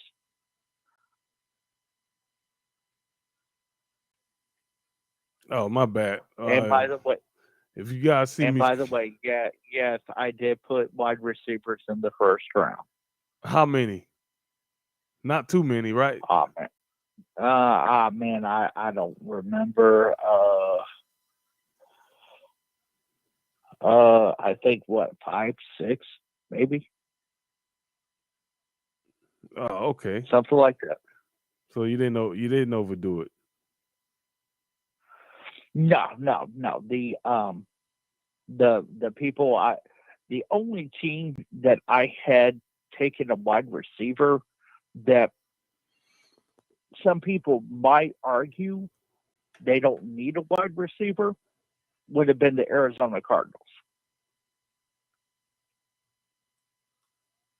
Yeah, I got you. I mean, yeah, I would agree with you though. On that. Not no top. I mean, they re-signed. They have Hopkins. They re-signed. Green. They did lose Kurt. They did lose Christian Kirk. So yeah. Well, and I think that might have been the biggest reason that I put a wide receiver in the mix there, is because of the simple fact that they did lose Kirk. AJ Green, I really don't think he is going to be around for a lot more years, 1, maybe 2 more years. He did have a resurgence. Have Hopkins. Well, he did, but I still don't think he's going to be around much longer. You do have a young quarterback, Kyler Murray, that is still there. I have been talking to a few individuals and everything, and we have discussed that whole entire Kyler Murray situation from this past offseason, when he was kind of expressing displeasure with the Arizona Cardinals and talking about maybe leaving or wanting to be traded. And, there is, I guess you could say, there is a couple of people that think that there might be something that actually happens during the draft, which would send Kyler Murray to another team. And the more that they talked about it, the more that, even though I don't think it would be the best move, I could see the move, because with that move, that opens up the spot for another quarterback, and a lot of people think that Kingsbury might actually want to go after Baker Mayfield, since Mayfield is on the outs there in Cleveland, and they do have a little bit of history together, with Mayfield be our first starting off his college career at Texas Tech and everything. Now, is that a big leap? Well, it's not a small one, because we're several years away removed from Baker Mayfield being at Texas Tech. And, there's no guarantee that would actually work. But I mean, I can see it, because honestly, at this point in time, if Cleveland is smart, Cleveland will take a third, maybe a 4th round pick for Baker Mayfield to get him out of there and hopefully to unload that contract. But that's that's my actually got to gosh. be. All right, William. I know. I'm sorry, bro. Hey, what you guys have to realize is like when we be like on the show, I'm gonna have to figure out how to pull this up and show you guys on the. So I'm not gonna do it. I'm gonna just read it. So I'm in this. Okay. I'm in this Buccaneer group, a bunch of them, right? Somebody posted this meme, a picture of Tom Brady, and this quote that he made. And basically, the quote was, I've learned a lot in Tampa. You can be shirtless pretty much anywhere here. Not like ripped shirtless either. Like doughy, chap, leathery. Like doughy, chap, leathery, shirtless. Like deep fried Bruce Arians, whether at a Walmart or at your nephew's baptism, you'd be amazed at how many business deals are closed here while staring at another man's nipples. I hope he didn't. Man, I hope somebody just made this up. If this dude really said this, if Tom Brady really said this, dude, I got a whole. Man, we gonna need confirmation. Yeah, I need confirmation of this quote. Boy, but if he said that this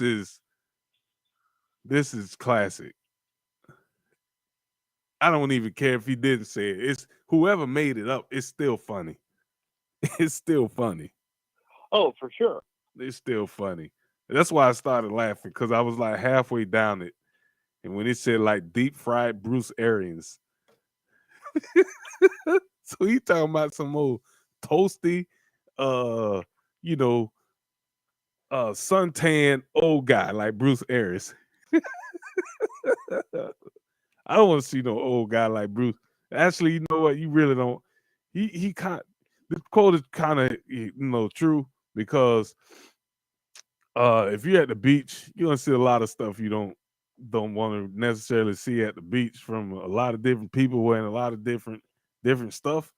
I'm gonna tell you now. See, this done got me on the sidetrack. So, for my date, I work at the beach. I work for the bridge department here, and we're on the beach a lot. So we're riding the day, on one of our beaches, because we check the bridges and stuff on those beaches. And there's this guy. I'm not even joking you. This dude probably was as dark as my. I'm not even joking. It was a white guy. He had long blonde hair, so I know he was a white dude. The guy probably was maybe 2 shades lighter than I am. And this guy had these, I don't know, these like sticks, and it was like balls that was on the string, and he was like twirling them around. I guess that's something. Usually, well, what the dude had on, I'm just gonna describe it. Just imagine an old dude that's like suntanned up, wearing a thong. I'm not even joking, bro. Wearing a what? Bro, the dude had a freaking banana hammock on, man. Man, I'm not even lying, bro. I'm not. Devo, Dude, I'm not. I didn't Devo, want like that- I was Devo, trying to this see must this be a dude. family show. He just was there right in front of us, and I looked at the guy that I was one of the coworkers. I was like, "Bro, what is that? What is that?" And he just looked at me, and he was like, "Man, I don't know, man. I didn't even want to see nothing like that. You don't go to the beach to see stuff like that. That just happens. That stuff just happens, man." But so this, as I was reading that quote that was supposed to be Tom Brady, That's what I thought of. That's why I started laughing, because it made me think about that dude that I seen on the beach this afternoon while I was at work. William, if you know what, and I thought I could have been one of them dudes and videotaped them or took a picture. But I didn't want to do that. I don't even want to remember that like that. Some people would, they'll take a picture and post it on their social media page and be like, this is shame. Nobody should leave the house like this. But hey, it's Florida, man. It's Tom Brady. Tom Brady was whoever made that. If it was an actual quote, a classic. If it wasn't, it's still a great quote said by whoever made this up, because he is 100% spot on. And my man Mark Davis is commenting here down here. He says, talking about the Bruce Arians, say, yeah, old fat Bruce Arians in the Speedo. I don't want to see that either. Man. That is a whole nother level. I don't want to see that.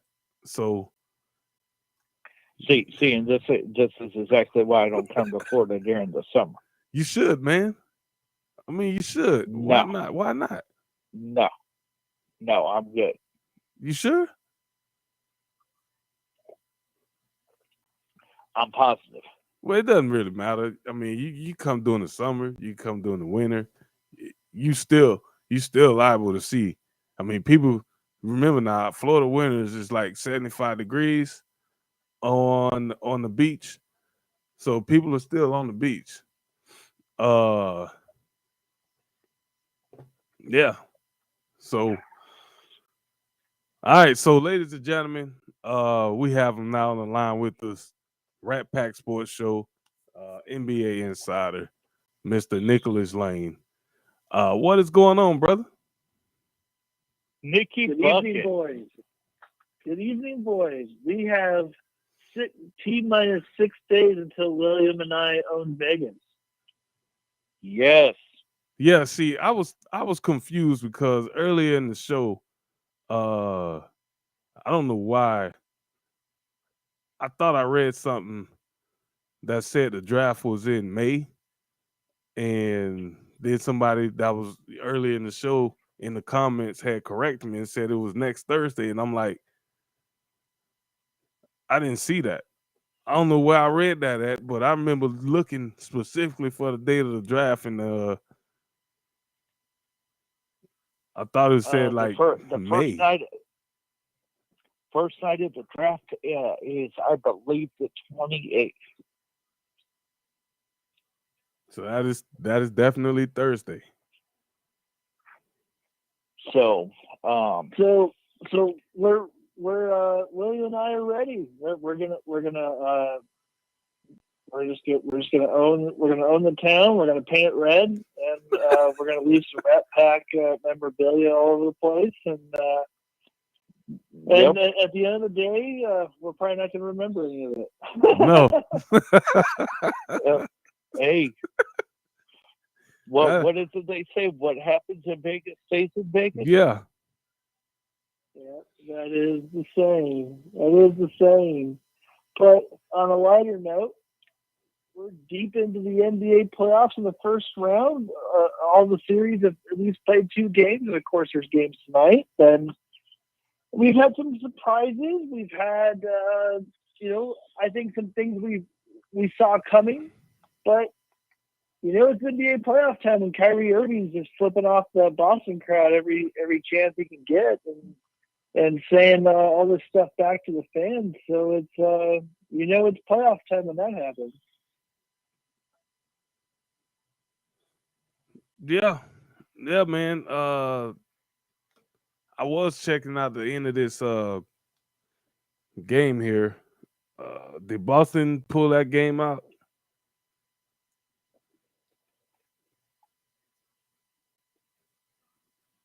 I'm trying to see. Let me see what that score is. Because Boston was up by like 6. Yeah, they did pull it out. So it's looking like, I'm not gonna make that statement yet because if you're playing at home, you're supposed to protect your house. So Boston did that. They protected their house. Now they have to go on the road and get a couple more wins to close out this series, but it's not gonna be easy. You know, Brooklyn is down 0-2. And again, I'm in a few basketball groups, and a lot of people is not liking the way KD looks in these games. They say he's playing kind of timid. He's looking a little bit flustered a little bit because Boston is they're running the better defensive teams in the league. So they're saying KD is looking kind of like the OKC KD. Oh, that is 4. Oh, wow. 4 for 17, but he was 18 for 20 at the free throw line.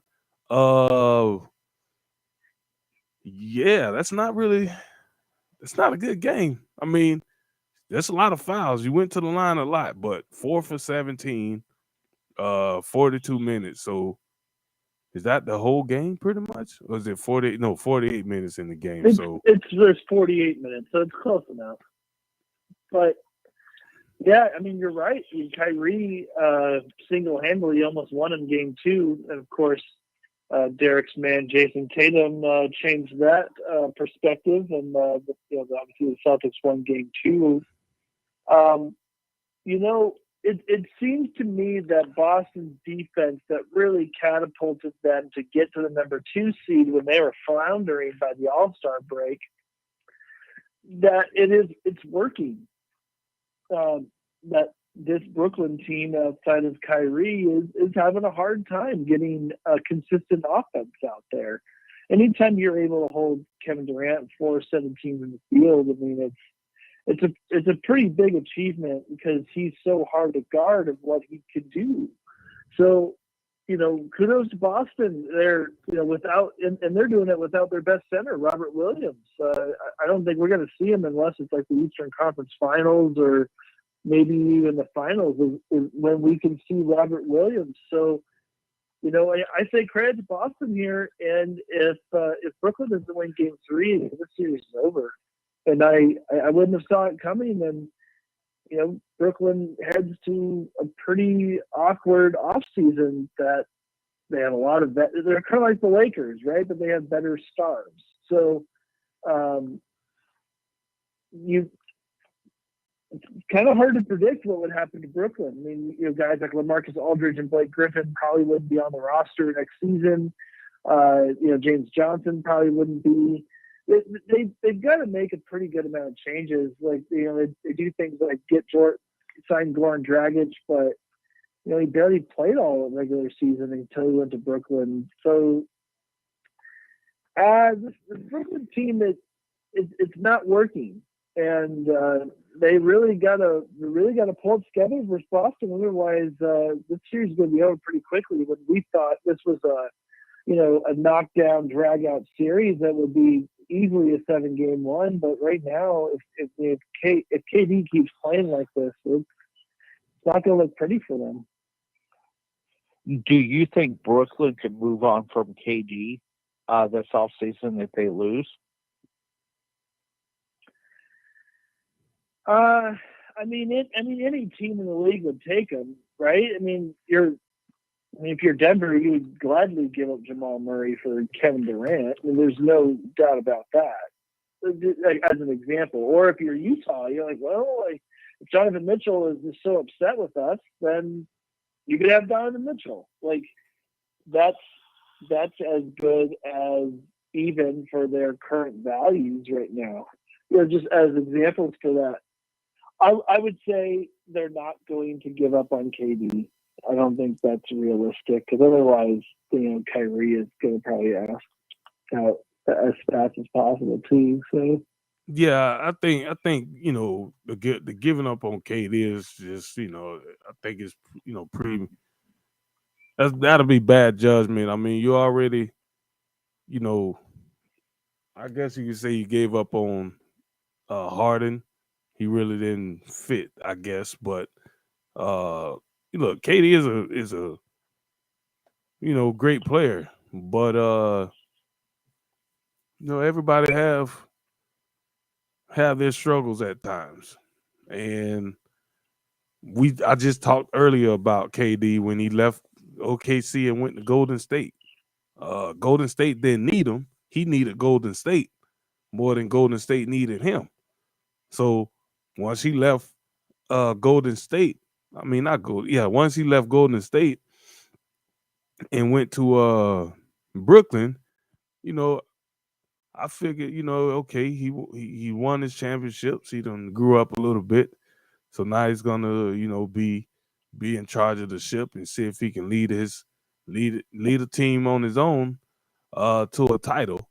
And obviously, with injuries and everything else going on, it hasn't worked out to that extent in Brooklyn. And you have some other teams that have made some moves to become better teams and kind of leapfrog Brooklyn. So,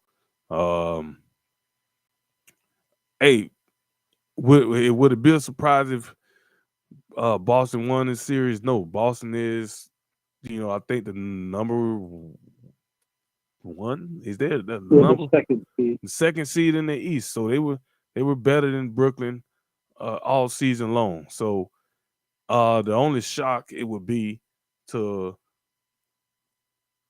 them to lose is to the Nets fans and then in the media who would take Brooklyn over Boston Celtics strictly because they got Kyrie and KD.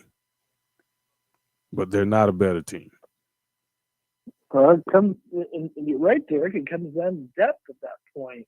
And right now, I mean, guys like Al Horford and obviously Marcus Smart, they're really making a big difference outside of Tatum and Brown. Derek White. They have Grant Williams and Aaron Neesmith. I mean, they have, and they still don't have their best center, and that's Robert Williams. And Daniel Tice is okay enough, but those things combined is really what's making Brooklyn losing here. Obviously, Tatum had the game winner in game 2. Kyrie has played really well in these first 2 games, but Tatum is doing he's doing just enough better than Kevin Durant is. And there's a huge difference when the other team, their stars have to play so good that the other guys don't matter as much. Where with Boston, those guys can play just okay or a little bit above average, and the rest of the team can pick them up. That's a huge difference. Like, I would rather rely on Marcus Smart than Goran Dragic. And that's where I feel like Boston has such a big advantage in that series. Going into it, we thought it was 7 games, and now unless Brooklyn wins game 3, this is going to get to be pretty ugly for them. Yeah, I forgot Dragic was even on that team. So when I was watching the game, I said, I forgot they had him on the team. I mean, they're the 7th seed for a reason. Boston is the 2th seed for a reason. When you look at the scores, for the game, when you look at the stat sheet, Boston had about seven guys in double figures. I mean, that is some balanced scoring for you. I mean, well, it's just a way to show of why Boston is a better team this year so far, and so that's a great indicator. Just like we talked about with the Grizzlies, the same indicator is that we think the Grizzlies are a much better team than Minnesota. Granted, Minnesota had just terrific offense in game 1, and they couldn't miss them for long periods of time in that game 1 game. but game 2 kind of evened that out because Memphis blew them out last night. So, but when it comes to 2 other Eastern Conference series that we already knew this was going to happen, and that's Miami being up 2-0 on the Hawks, and it is Philly being up 2-0 on the Raptors. You know, even with James Harden doing his best bricklayering imitation, they are still beating the pants off the Raptors because Joel Embiid, Maxey, Tobias Harris is too good so far for that Raptors squad. That Fred VanVleet, he has been cooked even the last few weeks of the season. He couldn't get any lift. His knees were bothering him, and they were playing him too many minutes. The Raptors have some good players, but you can't rely fully on Pascal Siakam and maybe OG Anunoby. You've got to have VanVleet pretty healthy, and I feel like the Raptors were pretty negligent when it came to overplaying VanVleet the last couple of weeks of the season. And it's caused them quite a lot of harm. I mean, yeah, they got a bad draw because Philly is somehow the 4th seed, but at the same time, I feel like the Raptors put themselves kind of in the spot because VanVleet and Siakam together is almost an Eastern Conference Finals team, and that's a really good combination. But if you only have 50% of VanVleet, then you're going to get out in the first round pretty fast. And I feel like Philly is going to, even without Matisse Thybulle not being able to play in the Toronto games because he's not vaccinated, I don't think it's going to matter very much because I feel like the Raptors don't have much of an answer for Joel Embiid. Yeah, and that's the major problem there. Having an answer for Embiid. He's been, playing at an MVP level the whole season, and honestly, there's nobody. I mean, the Milwaukee, possibly, maybe Chicago. They have the size, but that's about it. Boston is a little small. They do play, tough defense, but that's going to be a hard matchup for a lot of teams just trying to, match up on Embiid.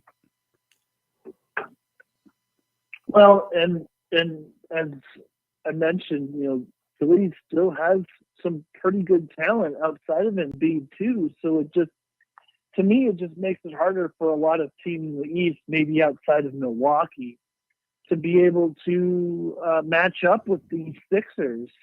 Even the Heat. I mean, Adebayo can put up probably a pretty good fight against Embiid, but if those teams met in the Eastern Conference Finals, I mean, Philly has to have the advantage there. And this is with James Harden shooting really bad in these first 2 games. So, to me, I just think the Raptors are cooked. They don't have a chance. They might get a game, they might not, but I feel like it's a pretty clear-cut series here between these 2. And also with Miami beating Atlanta. I watched most of the game 2 last night between Miami and Atlanta, and Jimmy Butler had his way with everybody, and I watched DeAndre Hunter just play Olay defense a lot of the time, and he's not hustling for offensive rebounds, and he's one of the main guys they're putting on Jimmy Butler because of his height. The problem is that DeAndre Hunter is not a defender at all. He's more of a spot-up shooter. So, Kevin Huerter's not tall enough and he's not big enough. Bogdanovich is not big enough to guard Jimmy Butler. Of course, Trae Young is not. DeLon Wright is more of a point guard, and Jimmy Butler is more of a shooting guard, small forward height with how strong he is. To me, Jimmy Butler missing a lot of games during the regular season, and we see that he put up a career playoff high last night versus Atlanta, shows to me that he's ready. They groomed him to play enough games, and he missed a lot of time, and now we're seeing the results of the exact opposite, where Toronto I felt like overplayed Van Fleet this season, and they're seeing those consequences to it. So there is a formula to how many games maybe each star should play. As stupid as it is, and as unfair as it is, and as not the 90s way at all. Obviously, Derek has his pitchfork ready with the light on fire and goes streets over that argument. But what I would say is it's the part where it works for Miami, and we see that it works for Jimmy Butler pretty well.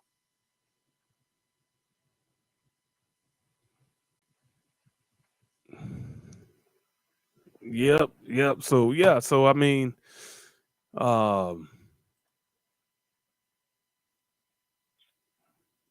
definitely a situation. Well, I would just say for the Heat, it's just like Tyler Hero can shoot bad. Yeah. Adebayo can just do okay. Mm-hmm. Duncan Robinson can come off the bench and shoot just all right. Like, let's say 3 of 7 from 3. Yeah. Gabe Vincent can give you a pretty good spark off the bench. Max Strus. I mean, they got guys, but Jimmy Butler is really what makes this team go. And we saw that last night that he absolutely dominated that fourth quarter, even when Atlanta was within 3 to 4 points with a few minutes left. And even with Bogdanovich hitting a lot of shots, and they got it close, and nobody had an answer for Butler. And at the end of the day, that's what makes Miami go. I mean, the other pieces are nice, like Adebayo is a great defender. He gets you double with some blocks. He's not as consistent as Gobert, but he's just as good. You got a electric shooter in Duncan Robinson. You've got a streaky shooter in Tyler Hero. But none of that matters. It's just like Atlanta. Like, everything evolves around Trae Young. Just like I think for Miami, the same thing with Jimmy Butler. So I feel like if the Heat and Celtics were in a series this year, that would be an extremely interesting series, because I feel like at least Boston can put players on Jimmy Butler to have it be more challenging for him. Now, Tatum might not be the greatest defender, but he has the size to be able to take on a Butler. Jaylen Brown has the strength to be able to take on a Butler. He might not be that defender either. But I think the point is that Boston has more guys to throw at him compared to a team like Atlanta, where I firmly believe, in watching last night, that nobody on Atlanta can really deal with him. Yeah, well, we talked about this at the beginning of the series, before the series started, that we thought, Miami would be the better team.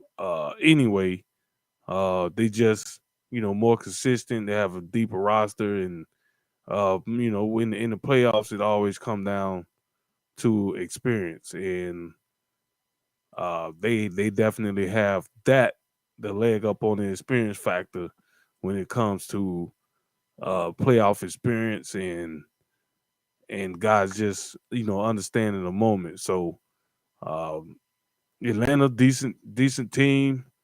I think we did say that the better matchup probably would have been who did they play in the play-in game? Cleveland, yeah. We did say, ladies and gentlemen, that the Cavaliers would probably be a better matchup, but being that it's a one and done type deal, they got to beat Atlanta to get to that. I was hoping that Cleveland did get past Atlanta, because I thought that would have been the better matchup for the Miami Heat. And at the end of the day, the thing is that Cleveland has one guy that I think could actually give Jimmy Butler a lot of fits and a lot of problems in a playoff series, and his name is Isaac Okoro. He is a really, really good defender. That's what he's there for. He's not a good shooter. He's not an offensive player. He's like a Matisse Thybulle, but maybe a little bit more offensively. But at the end of the day, I feel like Okoro would have given at least Butler some fits, and maybe frustrated Butler a lot. But Atlanta just doesn't have anybody that can even match up with them, and it's showing. that Atlanta got it to within 3 for about 3 or 4 minutes left in the game, and Butler went on like an 8-0 run by himself.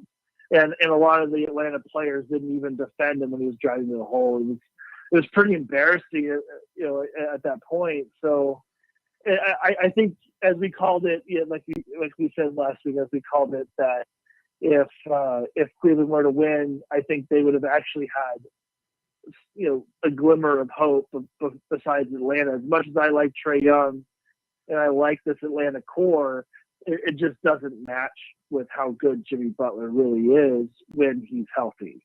And to sum up the last series going on that we see, I know Milwaukee and Chicago are playing right now. I haven't looked at scores tonight. I watched a lot of Game 1, actually most of Game 1 on Easter. And, Milwaukee showed that even if Chicago can get pretty close at the end of the game, you want Giannis. You want to give the ball to Giannis and let him go to work. And, guys like Drew Holiday, and you got Middleton. Brook Lopez was just dominating at the end of the game. It was pretty amazing. They were going to Brook Lopez so much. And, Chicago just doesn't have the size for that. Vucevic is pretty good, but then Tristan Thompson is horrendous. So a lot of that showed in that Game 1. And, I still think the Bulls will win a game in that series, if they're lucky too. But for now, Milwaukee seems like a pretty clear-cut favorite so far in the East. Yeah, I think the East is more. I think the East is more.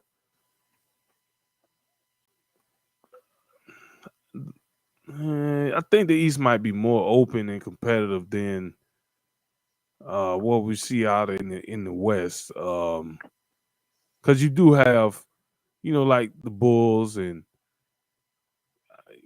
Sixers, Bucks, Celtics, Heat that could all get hot and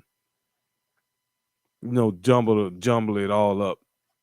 But in the West, it's to me in the West, it's just Phoenix, Memphis, and Golden State for me. I think the Jazz are one of them teams that's up and down. They're not consistent enough. But other than that, I'll tell you about the Jazz, and I'll start the West off with the Jazz here, because going into last week, I said this wasn't even going to be a series because Doncic was going to miss a couple games. Yeah. Well, now all of a sudden, Jalen Brunson scores 41 points, and now you've got Dallas that won a game at home.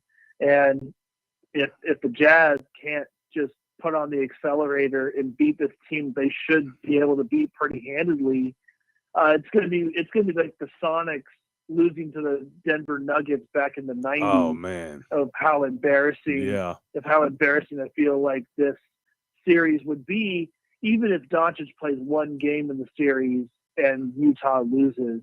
I think it would be that embarrassing.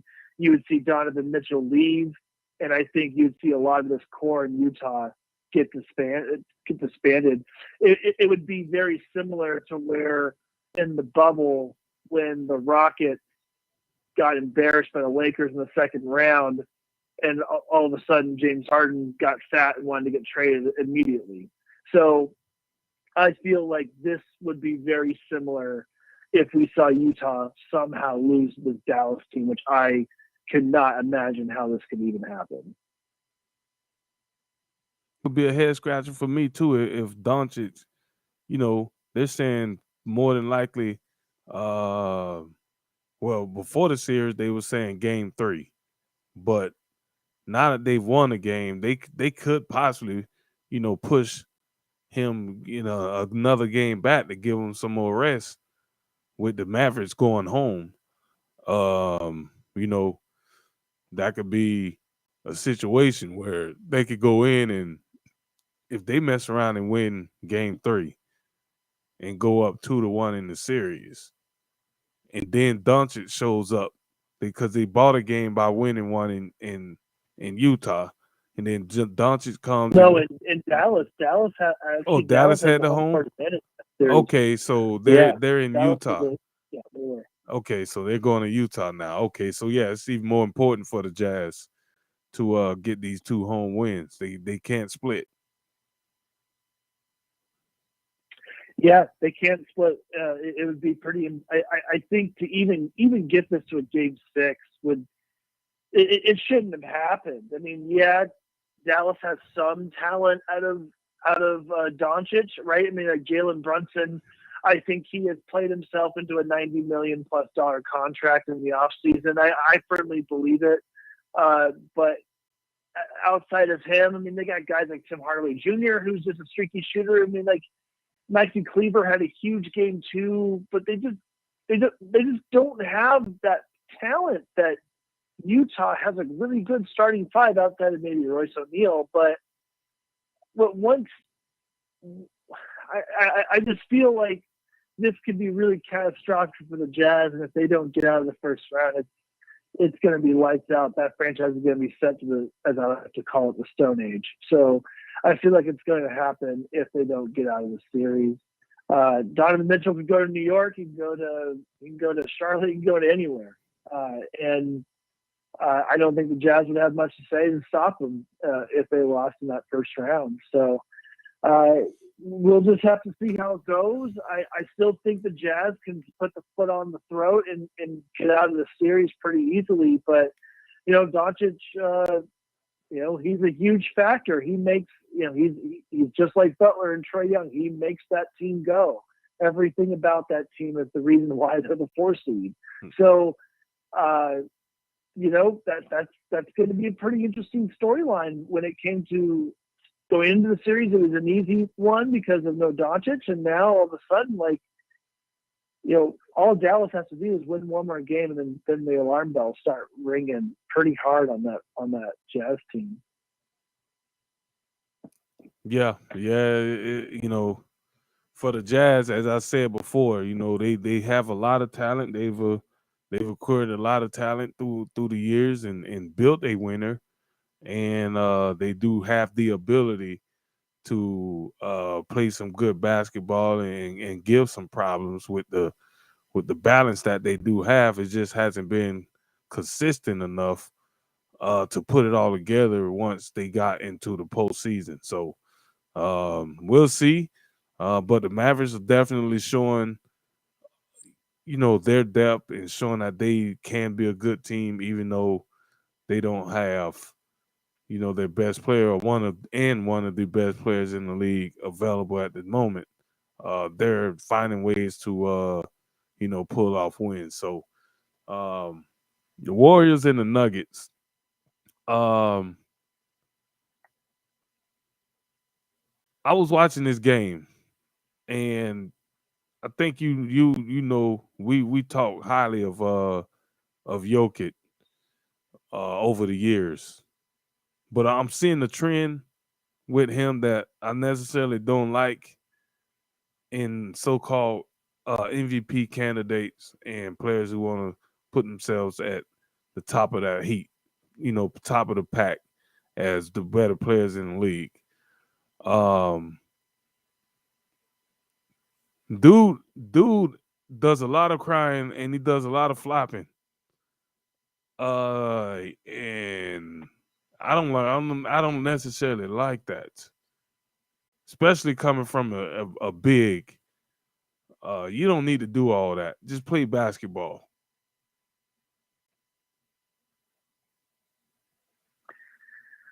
He's been doing that for, I think, a couple of years. He's been more in the official ear quite a bit, most games, and it obviously doesn't stop. But at the same time, I feel like Denver doesn't really have anybody else that really does that outside of him. So it reminds me of those Clippers teams with Chris Paul and Blake Griffin, Doc Rivers, and JJ Redick, and like those type of guys that when a call comes out, they're just every time they're complaining. And so I always felt that whenever a team complains, it reminds me of those old Clippers teams like Austin Rivers were on and things like that. So I am surprised that Jokic hasn't dominated the Warriors, but at the same time, Draymond Green has really shown up. You got to give him credit. He has really given a lot of troubles for Jokic in this series so far. And of course, you got Jordan Poole that just can't miss. He's hit like 16 threes in 2 games. It's unbelievable what he's doing. Maybe it's 12, but you get the point. So Wiggins, I feel like in a playoff series isn't as effective as maybe he's more of a regular season guy. But this Warriors team, they have great defense, they have great shooting, and you got to put Jordan Poole as a quote unquote maybe another splash brother. He is just absolutely on fire in this series, and Denver has zero answer for him. And then they got guys like Will Barton that's going to be guarding them. Like it's not even close. Like how good of a shooter Jordan Poole is so far, especially in the series, and how much he has turned the corner from an undrafted player or second round player into the G League to where he is at with the Warriors. It's pretty amazing to see it. Yeah, I was watching those games, and actually I've been, watching Poole quite a bit this season and seeing how far his game has just developed. And we spoke about this over the times where, you had Curry out, you had Klay Thompson out, and Green was out, and these guys was getting major minutes and and developing into some pretty good basketball players. And we was making the comment of, when the big three gets healthy and those guys are finally back in the lineup, this is going to really make them a deeper team, and it's going to make them even more dangerous because you're now going to the bench and you're bringing in starting caliber players off of your bench. I said they could be a dangerous team. Healthy, completely healthy. They may be, the best team in the Western Conference. They definitely have that potential to be that. It is sad because Denver, they have no Jamal Murray, they have no Michael Porter Jr. That takes a lot of firepower out of Denver. I mean, kudos to them to obviously be in the 6th seed and not have to play in the play-in tournament, and how good Jokic has been. I mean, to me, I do think he is the MVP. I think he is the MVP over Joel Embiid and Giannis. You take Jokic off that team, they're down towards the Portland ranks of the league. I mean, they're the OKCs. I mean, they're in that range, but it is sad because I think Jokic is a real special, talented player. Yeah, he needs to probably clean up his act with the officials, but this Golden State team is really running them pretty ragged. We had some hope, at least for Sean Naylor being a Denver fan. Shout out to Boss Hogg, that Michael Porter Jr. at some point before the end of the season he would have came back, and it hasn't happened.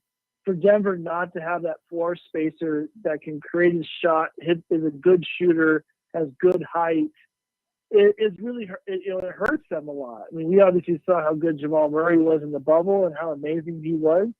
It's unfortunate that Jamal Murray, won't be able to play till next season.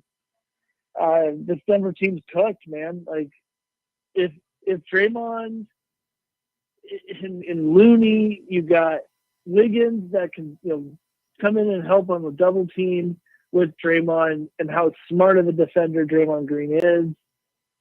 This Nuggets team has literally zero shot now.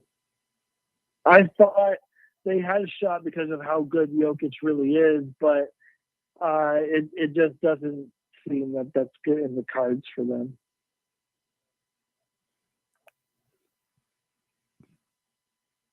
Yeah, I was watching Draymond Green play, and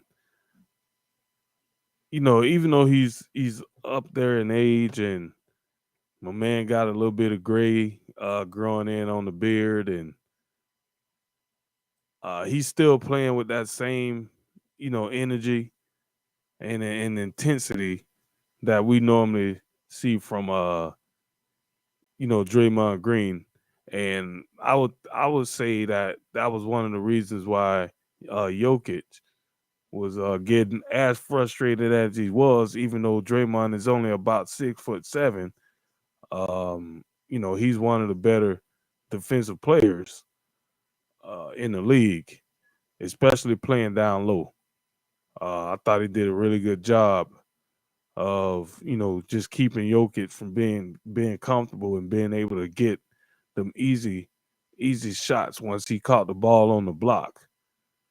And Green is similar to, I say similar to Rodman in a way, because the way he plays you frustrates you and gets into your head, and then that's when you get ejected, just like Jokic did.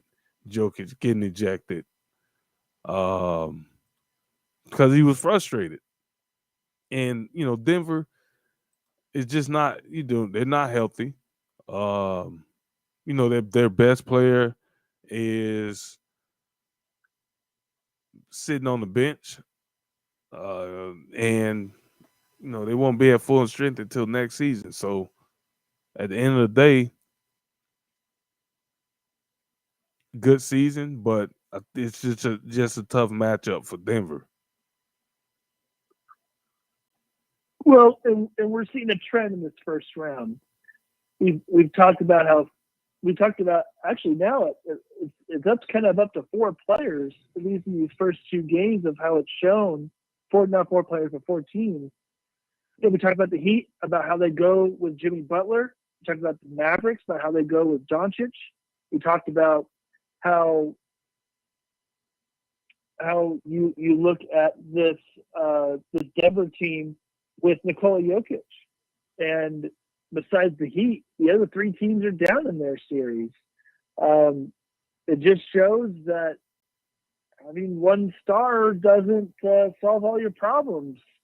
So you got to have your other star that can back you up, because you give Draymond Green some confidence, all of a sudden he's gonna lay that on pretty thick on you, and now he's got all the confidence to defend Jokic, and we're seeing how big of an impact that really is.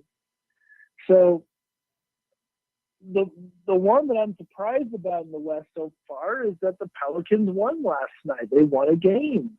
I was actually a little surprised there. Yeah. All of a sudden you get that New Orleans crowd, you get a hot CJ McCollum, a hot Brandon Ingram, and no Devin Booker for Game 3.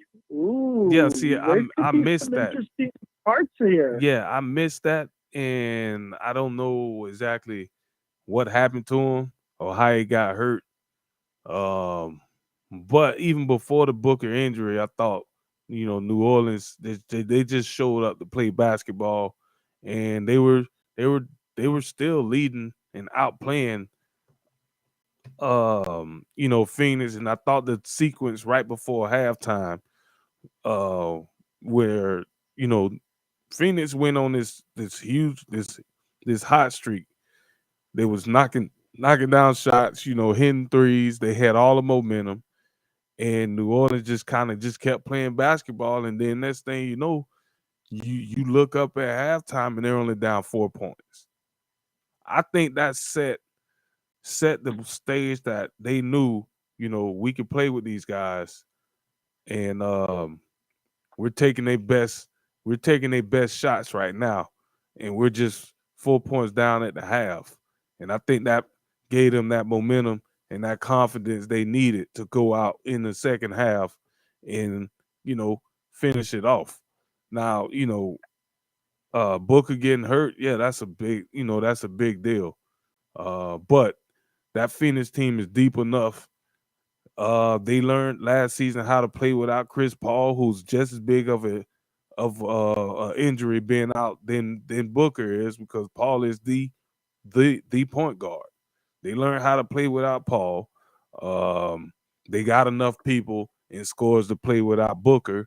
It hurts to not have him on the court. Obviously, he's one of your best players. Well, it seemed to be a bigger deal because Booker was the only one that was hot last night for the Suns before his hamstring injury. He had tightness in his hamstring that took him out of the game in the third quarter. He was red hot from three, and the rest of the team was like 3 of 11 in the first half of three. Do the Suns have enough? Yeah, they do have enough to get through this series, but it's kind of like the whole Dallas thing with Utah. All of a sudden, if you give any kind of confidence to New Orleans in this case, they at least have some guys, right? I mean, they have Valanciunas, they have Brandon Ingram, and they have CJ McCollum. Of course, our buddy on the Rat Pack Sports Show, Zion Williamson, is not out there. And now we're talking about this Pelicans team. They might be a tough out in round one if you give them some daylight here. And I think this Devin Booker injury has given the Pelicans some daylight to give them a chance to pull off a huge upset. Now, will it happen? Probably not, but we just said about Dallas. You give them another game, and all of a sudden you're in trouble here. Yeah, they could be, man. And again, I like the way they played, and for everything, for all that is worth,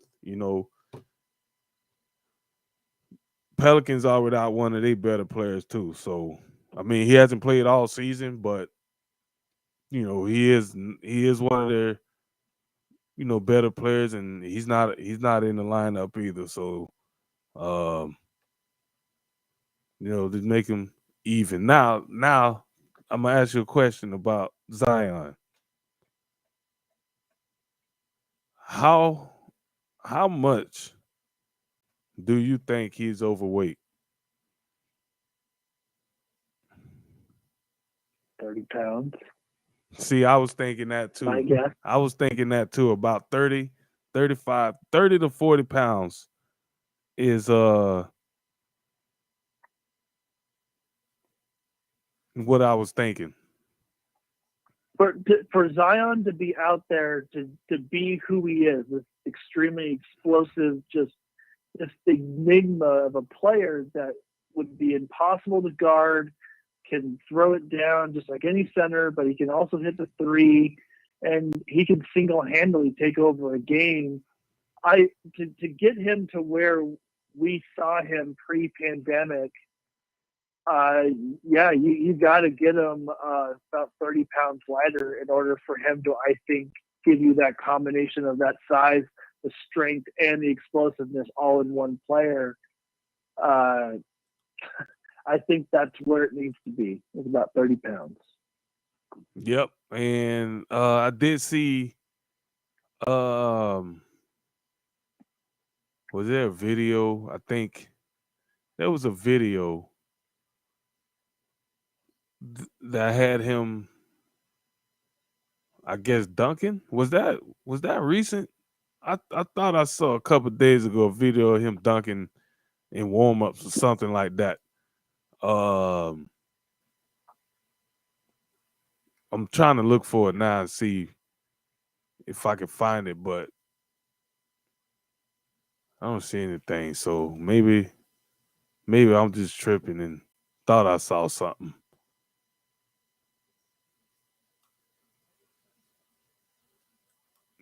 So I'm not sure. If I remember seeing anything, I thought I did see a video of him like dunking,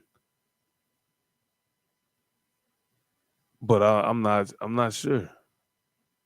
Oh, here it is. It was a week ago. Yeah, it was him doing like a 360 windmill dunk. let me look at this video first and see. Let's see. This was a week ago, April 13th. He looks good. I mean, listen, I know the guy is 6'8", and he's built like a Mack truck, but look, a 360 dunk is a 360 dunk. I don't care what you talking about his weight or whatnot. He does look a little bit bigger, but he got off the ground. I don't understand what's taking so long or what's the hold up. Maybe he is on the little weight plan and they're trying to hold him out, or I don't know. I don't know, man. It just seems a little weird because when he had the surgery, it was an unexpected type deal. Nobody knew that he was going to have this surgery so close to the season. Then he has the surgery literally, like, I think maybe a month or two before the season starts. And originally, I just thought it was a broken foot, right? Or something of that. Yeah. Yeah. So usually with a broken foot, you let it heal. But he ended up having to have surgery. So, I mean, there's a little bit more things going on there once you have to have a surgery on the broken foot, opposed to just putting it in the boot and letting the bone heal on its own. But he did. I mean, he's out there running and jumping around and doing 360 windmill dunks. I don't know, man. And it's not really a 360. These guys be cheating now on their dunks, because by the time they jump and leave the ground, they're already like into their turn. So it's not really a 360 because they're not doing a full turn. Now, if he were to jump, see, that's cheating. That's not a 360. That's more like a 520 or something. I'm just watching this highlight video. I wish I could share my screen so you guys can see exactly what I'm looking at. But I don't want to share my screen and then get busted for some type of copyright infringement. So yeah, probably not a good idea. I'm not gonna share my screen. I know some other people that do screen shares with like professional like sports videos and highlights. I'm not gonna try to attempt it because I don't want to. I'll be the one that had a bad luck and then they coming after me. I don't want that kind of attention, man. I just want to be low key.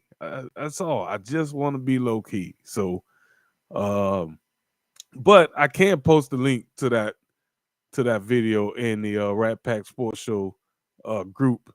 So just head over to the Rat Pack Sports Show group. This video was shot on the 13th, so that is a week ago. So just think about it. A week ago he did this, and he's continuing to work out. He's continuing to rehab.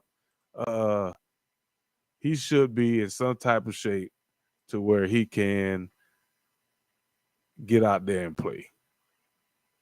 I don't know what's going on. Well, I mean, if you put him in with this team, you all of a sudden have a top. You can compete with Golden State, you can compete with Memphis, and you can compete with Phoenix. If you had Zion with Ingram, Valanciunas, and McCollum, like it sucks to not see how it can look, because if you tell me who's the weak link out of the four, or who could get traded in the offseason, that would be Valanciunas. But I would say just give these four a chance and see what it looks like. I mean, gosh, I think they could be really good. And the fact that we don't see Zion out there is, it's a tough thing for fans because they really want to see him play because of how exciting he can be. The last series I want to touch on before we go is this Timberwolves and Grizzlies series that, so far the Timberwolves came out just blazing hot in game 1. And the Grizzlies, they just beat them down in game 2. They blew them out most of the game and frustrated the Timberwolves quite a bit. Goes back to Minnesota. It's going to be a pretty wild environment, just like both arenas would be. And I still think the Grizzlies have a pretty big advantage in this series. But the fact that the Timberwolves took game 1, again, like they have talent, but I just feel like their depth is just not good enough, and the Grizzlies will move on in the series. But the Timberwolves have a good offense. They have 3 really good players, and they got a couple just okay guys after that. So to me, that should be. You should be able to lose to that with having that type of a team that's built compared to a team with the Grizzlies where they have 1 superstar, they have 2 really good players in Desmond Bane and Jaren Jackson, and they have just a bunch of dudes they all run around, they know their role, they all play defense, some of them shoot, some of them are good defenders, some of them hang out in the corner and hit threes. Like the Grizzlies kind of have that perfect balanced roster, it feels like. And I'd really like to see them play the Warriors in round 2 and just be in a knockdown street fight in a series like that. I'd love to see it. And, we'll have to see if we get it. But for now, I still think the Grizzlies have a big advantage in this series. And, maybe it's going to go 6 because of the Timberwolves winning game 1. So I think that's a pretty interesting series so far. Yeah, it has been, man, and that's been one of the series for me that I've been actually paying a lot of attention to. Just 2 young teams, just trying to find their way. Obviously, with Memphis being a 2 seed, being the favorite, and then you have Minnesota coming in as a lower seed, but a team that has definitely been playing a lot better basketball in the second half of the season. They seem to be picking up pace, picking up more speed as they got close to the end of the season. They've been, racking up wins and just playing some really good basketball. And they're young enough.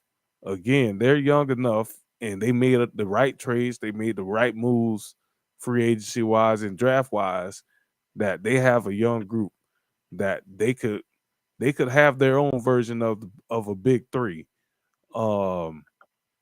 if they choose to keep these guys together, and they seem like they all get along, and they play together, and they play team basketball, and it doesn't look like anybody on the team has like beef or anything like that.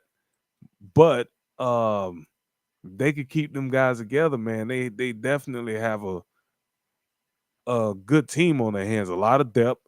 We talked about the Wolves, probably around about the All-Star break, somewhere around that, about the balance that they have on offense. Because before, at this time, they had like 7 players that was averaging double figures, and right now that number has dwindled since the end of the season. It's only 4, but they still have 3 other guys that average 8, 9, 9 points a game, which people may look at that and be like, oh, that's nothing.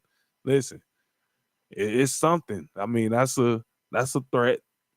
Beverly is the veteran. He's like the passion of the team, the engine that kind of make things go on the defensive end, the energy. D'Angelo Russell. He can score. Right now, he's just being asked to play point guard, but don't get it twisted. This dude can shoot the ball just as well as anybody in the league. And then you have Beasley, Karl Anthony Towns, and then obviously Anthony Edwards, who so far in the 2 games in this series, he's averaging, 28 points. So yeah, he's really killing it. And I mean, I'll be the first one to admit that I got him wrong so far. And it's looking like a terrific pick between drafting Edwards to go with Towns and Russell. Now, I think Russell disappears too much in playoff series, and Russell needs to. He needs to show me that he can get me a 30-point game in the playoffs. He just needs to be aggressive, hit his shots, get to the lane, get to the foul line. These are things that I think he needs to do to have me take him seriously, to get him, into an upper echelon player. And I think that you're right, Derek, that D'Angelo Russell can shoot the lights out when he is hot. Like I firmly believe that. But I also think that the guy, he gets paid like a player that should take games over, and I just don't see him do that. And that's a problem I feel with D'Angelo Russell. It's one of the few nuances in his game that I think he needs to have. He needs to have that clear out, give me the ball, and I'm going to score at this time. And right now, Anthony Edwards seems to be the only guy on that roster that says I'm going to do that in a playoff series. And that's no knock to Karl Anthony Towns, because he's going to get you good numbers. But I'll tell you, I think right now Anthony Edwards has that confidence to say, clear out, give me the ball, I will take on this defense, and I'll try to win the game. Yeah. And I just don't think D'Angelo Russell has that in him, and I think that's the downside of it. Yeah, and another thing that I really enjoy about Edwards is that man can straight up fly. He got wings. That man has wings. And there's a dunk. There's a dunk that I'm going to find this link. I'm just going to find links and just post them in the Rat Pack Sports Show group. I'm pretty sure a lot of people have already seen this. But when I first saw it, I didn't even think it was real. I thought it was like, because it was like slow motion, slowed down, and I was like, let me see if I can find this dunk. It was a thing of beauty. This dude jumped so high, and he jumped so far away, and it was against the Miami Heat. I think it was this. It had to be this season. I'm gonna see if I can find that. Here it is. Okay, so this had to be one of the nastiest dunks. Almost, I'm gonna say almost on par with Vince Carter's Olympic dunk, but he didn't jump over the guy. But it was still nasty. Oh my gosh. Oh, hey, and you know what's the beauty of this dunk? It was on the Miami Heat bench side of the court. So you watching this and then watch the expression of the Heat players bench. This is what you call a baptism in basketball terms, when you just don't. They call the charge. Oh my. Oh. But man, I gotta find a video just to dunk, because the video I seen was on like Instagram, so they had it nice and slowed down, and it was a thing of beauty. But the best thing about it was the basketball play that was made on this cut, because who is that? Duncan Robinson, yeah. So Duncan Robinson was overplaying him. He passed the ball to Russell. Duncan Robinson was overplaying him. The basketball play when somebody's overplaying you is to do what? Cut to the basket. So he makes this cut to the basket, and Russell hits him in stride. He didn't even have to take a dribble. He just caught it and just when he left his feet. I don't even care that they called charge. You still have to put this on the poster. You still have to put this on the poster, man. I just want to. Oh, and the expression on Jimmy Butler's face and some of those guys on the bench, just for the sake of your teammate, right? You wish that he missed the dunk. You wish he missed the dunk because that's gonna go down as one of the top dunks of the season. I promise you, when the season is over with and they do like the top plays, it should definitely be top 5. William, did you see it? I agree. Yeah. Okay. Yeah, I've already seen. I'm pretty sure I know which dunk you were talking about. Somebody sent it to me here actually just a little bit ago. What is his and vertical? Everything. And I bet you he has like a 40-inch vertical.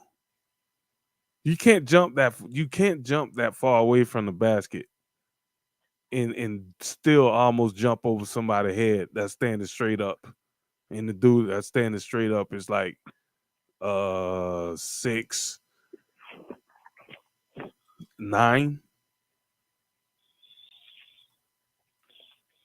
Crazy. Boys, I gotta run. I will William, I'll see you in 6 days, and by this time next Wednesday we'll be on the show live together in the room. We'll be talking together here. okay, but the question is which one of us is going to be more hammered? Probably you. I'm gonna say Nicholas. Yeah, I'll be saying, all right, Derek. The key to this Miami Hawks series in Game 6 is Tim Legler is going to come out of retirement. And he's going to come out and hit shots. That's Derek's prediction of my NBA analysis next week. I feel like Tim Legler. Oh wow! Oh boy, that is funny. But yes, this time next week, Nicky Buckets, we will be doing the show live from Las Vegas. That's gonna be interesting, man. Yeah, that's gonna be cool. Hey, make sure next week you guys get somewhere where you got a good internet connection there, because that'll be a nice video feed to have instead of you guys calling Skype. Call in on video since y'all gonna be together. So oh, okay. Yeah, we can definitely do that. Probably gonna need you to either send either me or Nicholas the link again and everything like that. Yeah, I've seen you guys a link before. We go on and we'll cover a lot of NBA. I mean, a lot of NFL next week, being that it's draft day eve, and we'll still talk some NBA, but we'll talk a lot of NFL draft, and we'll get more into depth with William Graves' mock draft as well next week. So you guys just stay tuned, and Mr. Nicholas Lane, we appreciate you calling in, brother, and we will see you next week, definitely. You got it. I'll be around, and I'll be ready to go. All right, brother. Good night, guys. Night.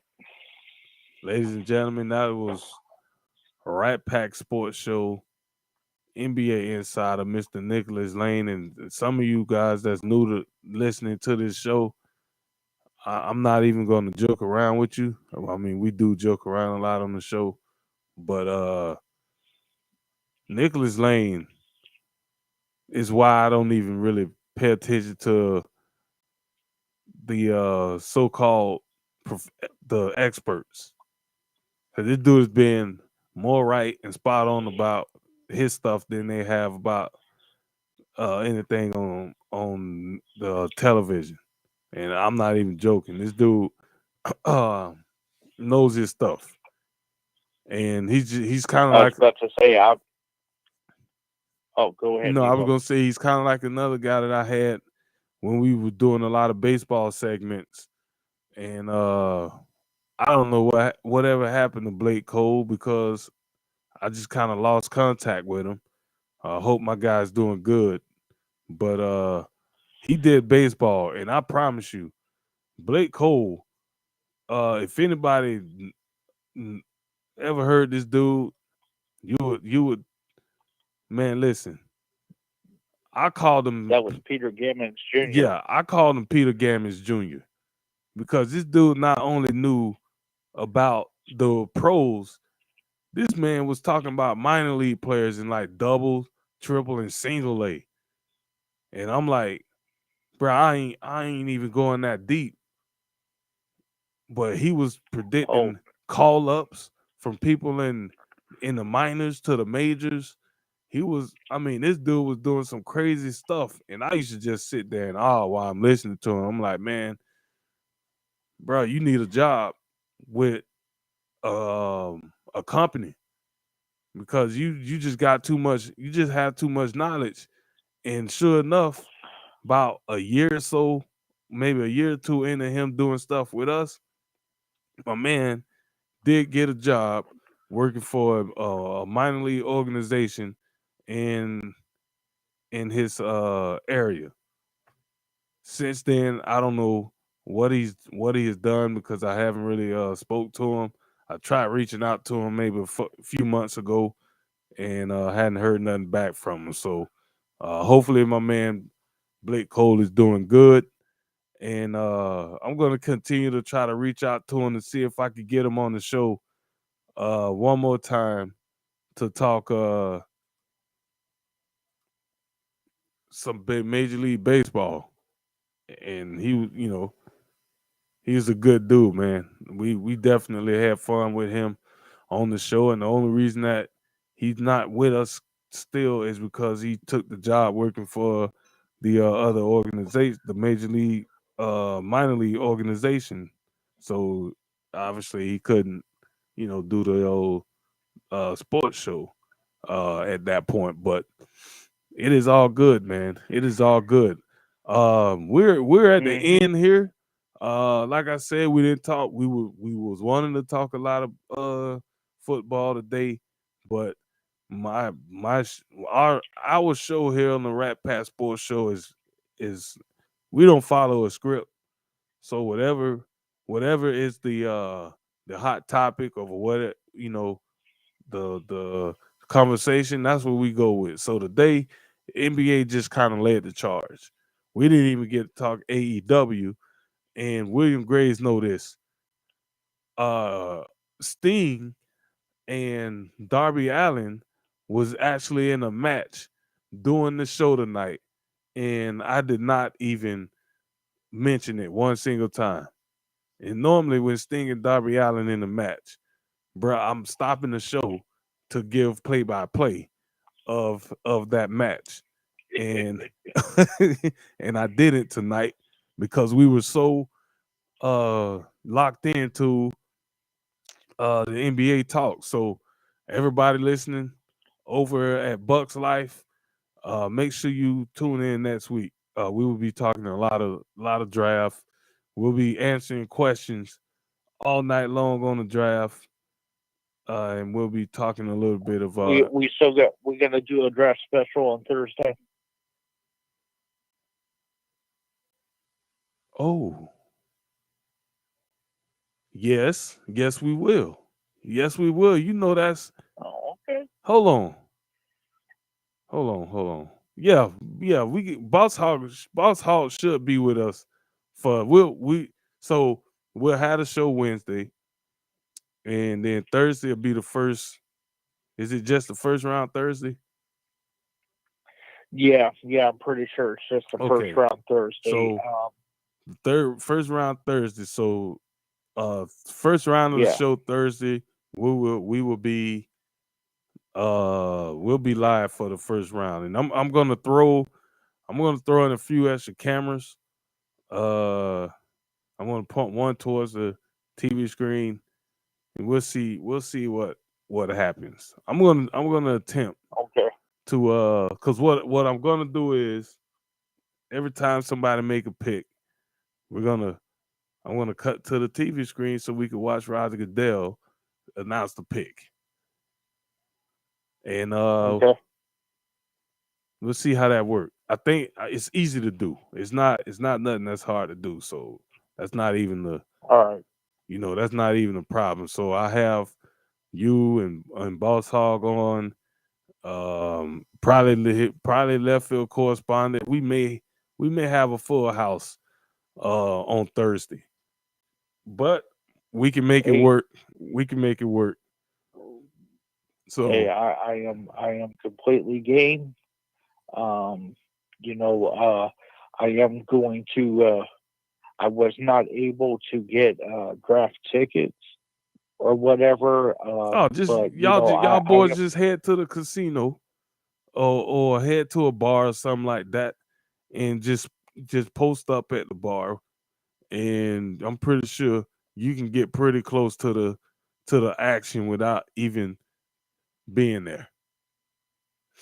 Man, wow. Well, why would I do that when we're gonna have like a 60-inch television inside the place we're staying at? Oh, that's right. You guys got an Airbnb. I forgot about that. Okay. Yeah, that's good. That's So good.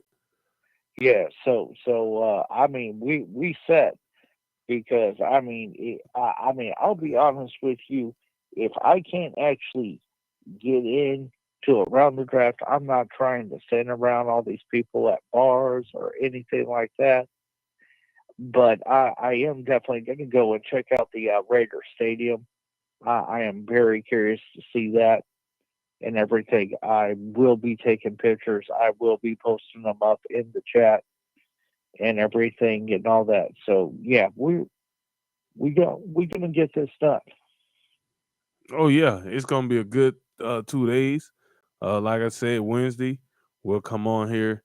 We'll do some pre-draft talk about mocks. Do some predictions. Normally we do a top 10 prediction.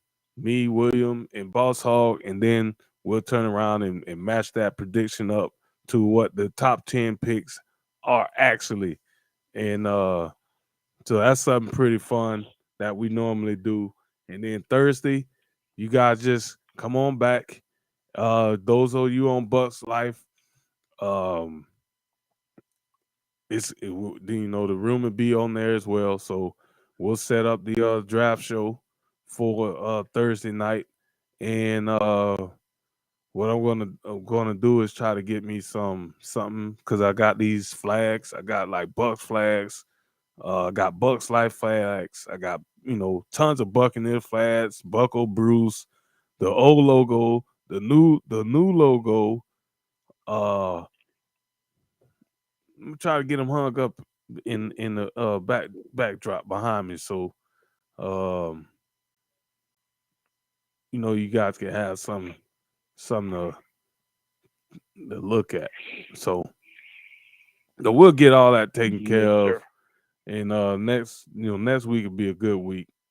Be fun. Our draft shows are usually pretty good. And we go the whole duration of the first round. So the first round lasts until 12 a.m. We'll be on the air till 12 a.m. So if it go later, we'll be on the air until the first round is over with. So with that being said, as always, it is a pleasure to listen. Not to have you guys a part of the video stream, to have all the conversation we had, you know, it was good. It was good. Next week it'll be better. We're just gonna continue to you know, stack on top and just keep bringing, you know, more and more content, make it better for everybody, and keep these conversations going.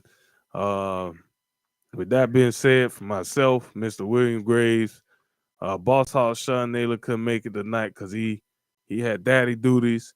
He's got one more time. He's got one more time to shoo us to the side.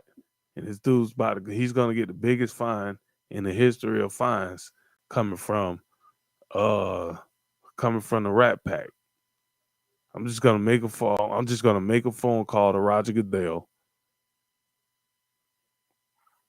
It says, give me your biggest fine that you could possibly give a player. What is that number? And when he tell me that number, I'm sending that number to Boss Hog Sean Naylor. You got 30 minutes to pay this money. 30 minutes. 30. Pay this money or else.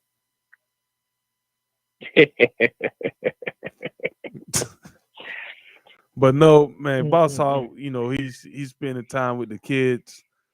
You know, so he couldn't be on tonight. But he'll be with us next week, I'm sure. He's not missing Wednesday or Thursday next week. These are like what's the word I'm looking for? Big moments. So with that being said, the clock is ticking. So we're gonna run it out of here, man. We appreciate everybody tuning in. For myself, William Graves, left field correspondent, Carlton Cook, Queen of the Pack, Tara, Nicholas Lane. Who am I missing? Boss Hog Sean Naylor, and everybody else out there. We appreciate y'all tuning in. Appreciate y'all listening to us. Appreciate all the new viewers we have on the stream. Keep them coming. Tell all your friends, tell their friends, and tell their friends' friends. We appreciate y'all. We will see you guys on the flip side, which would be next week. No show this Sunday. We will reconvene and bring it home big Wednesday night and Thursday night. This is Rat Pack Sports Show. We are signing out for this week. We will see you guys. Peace.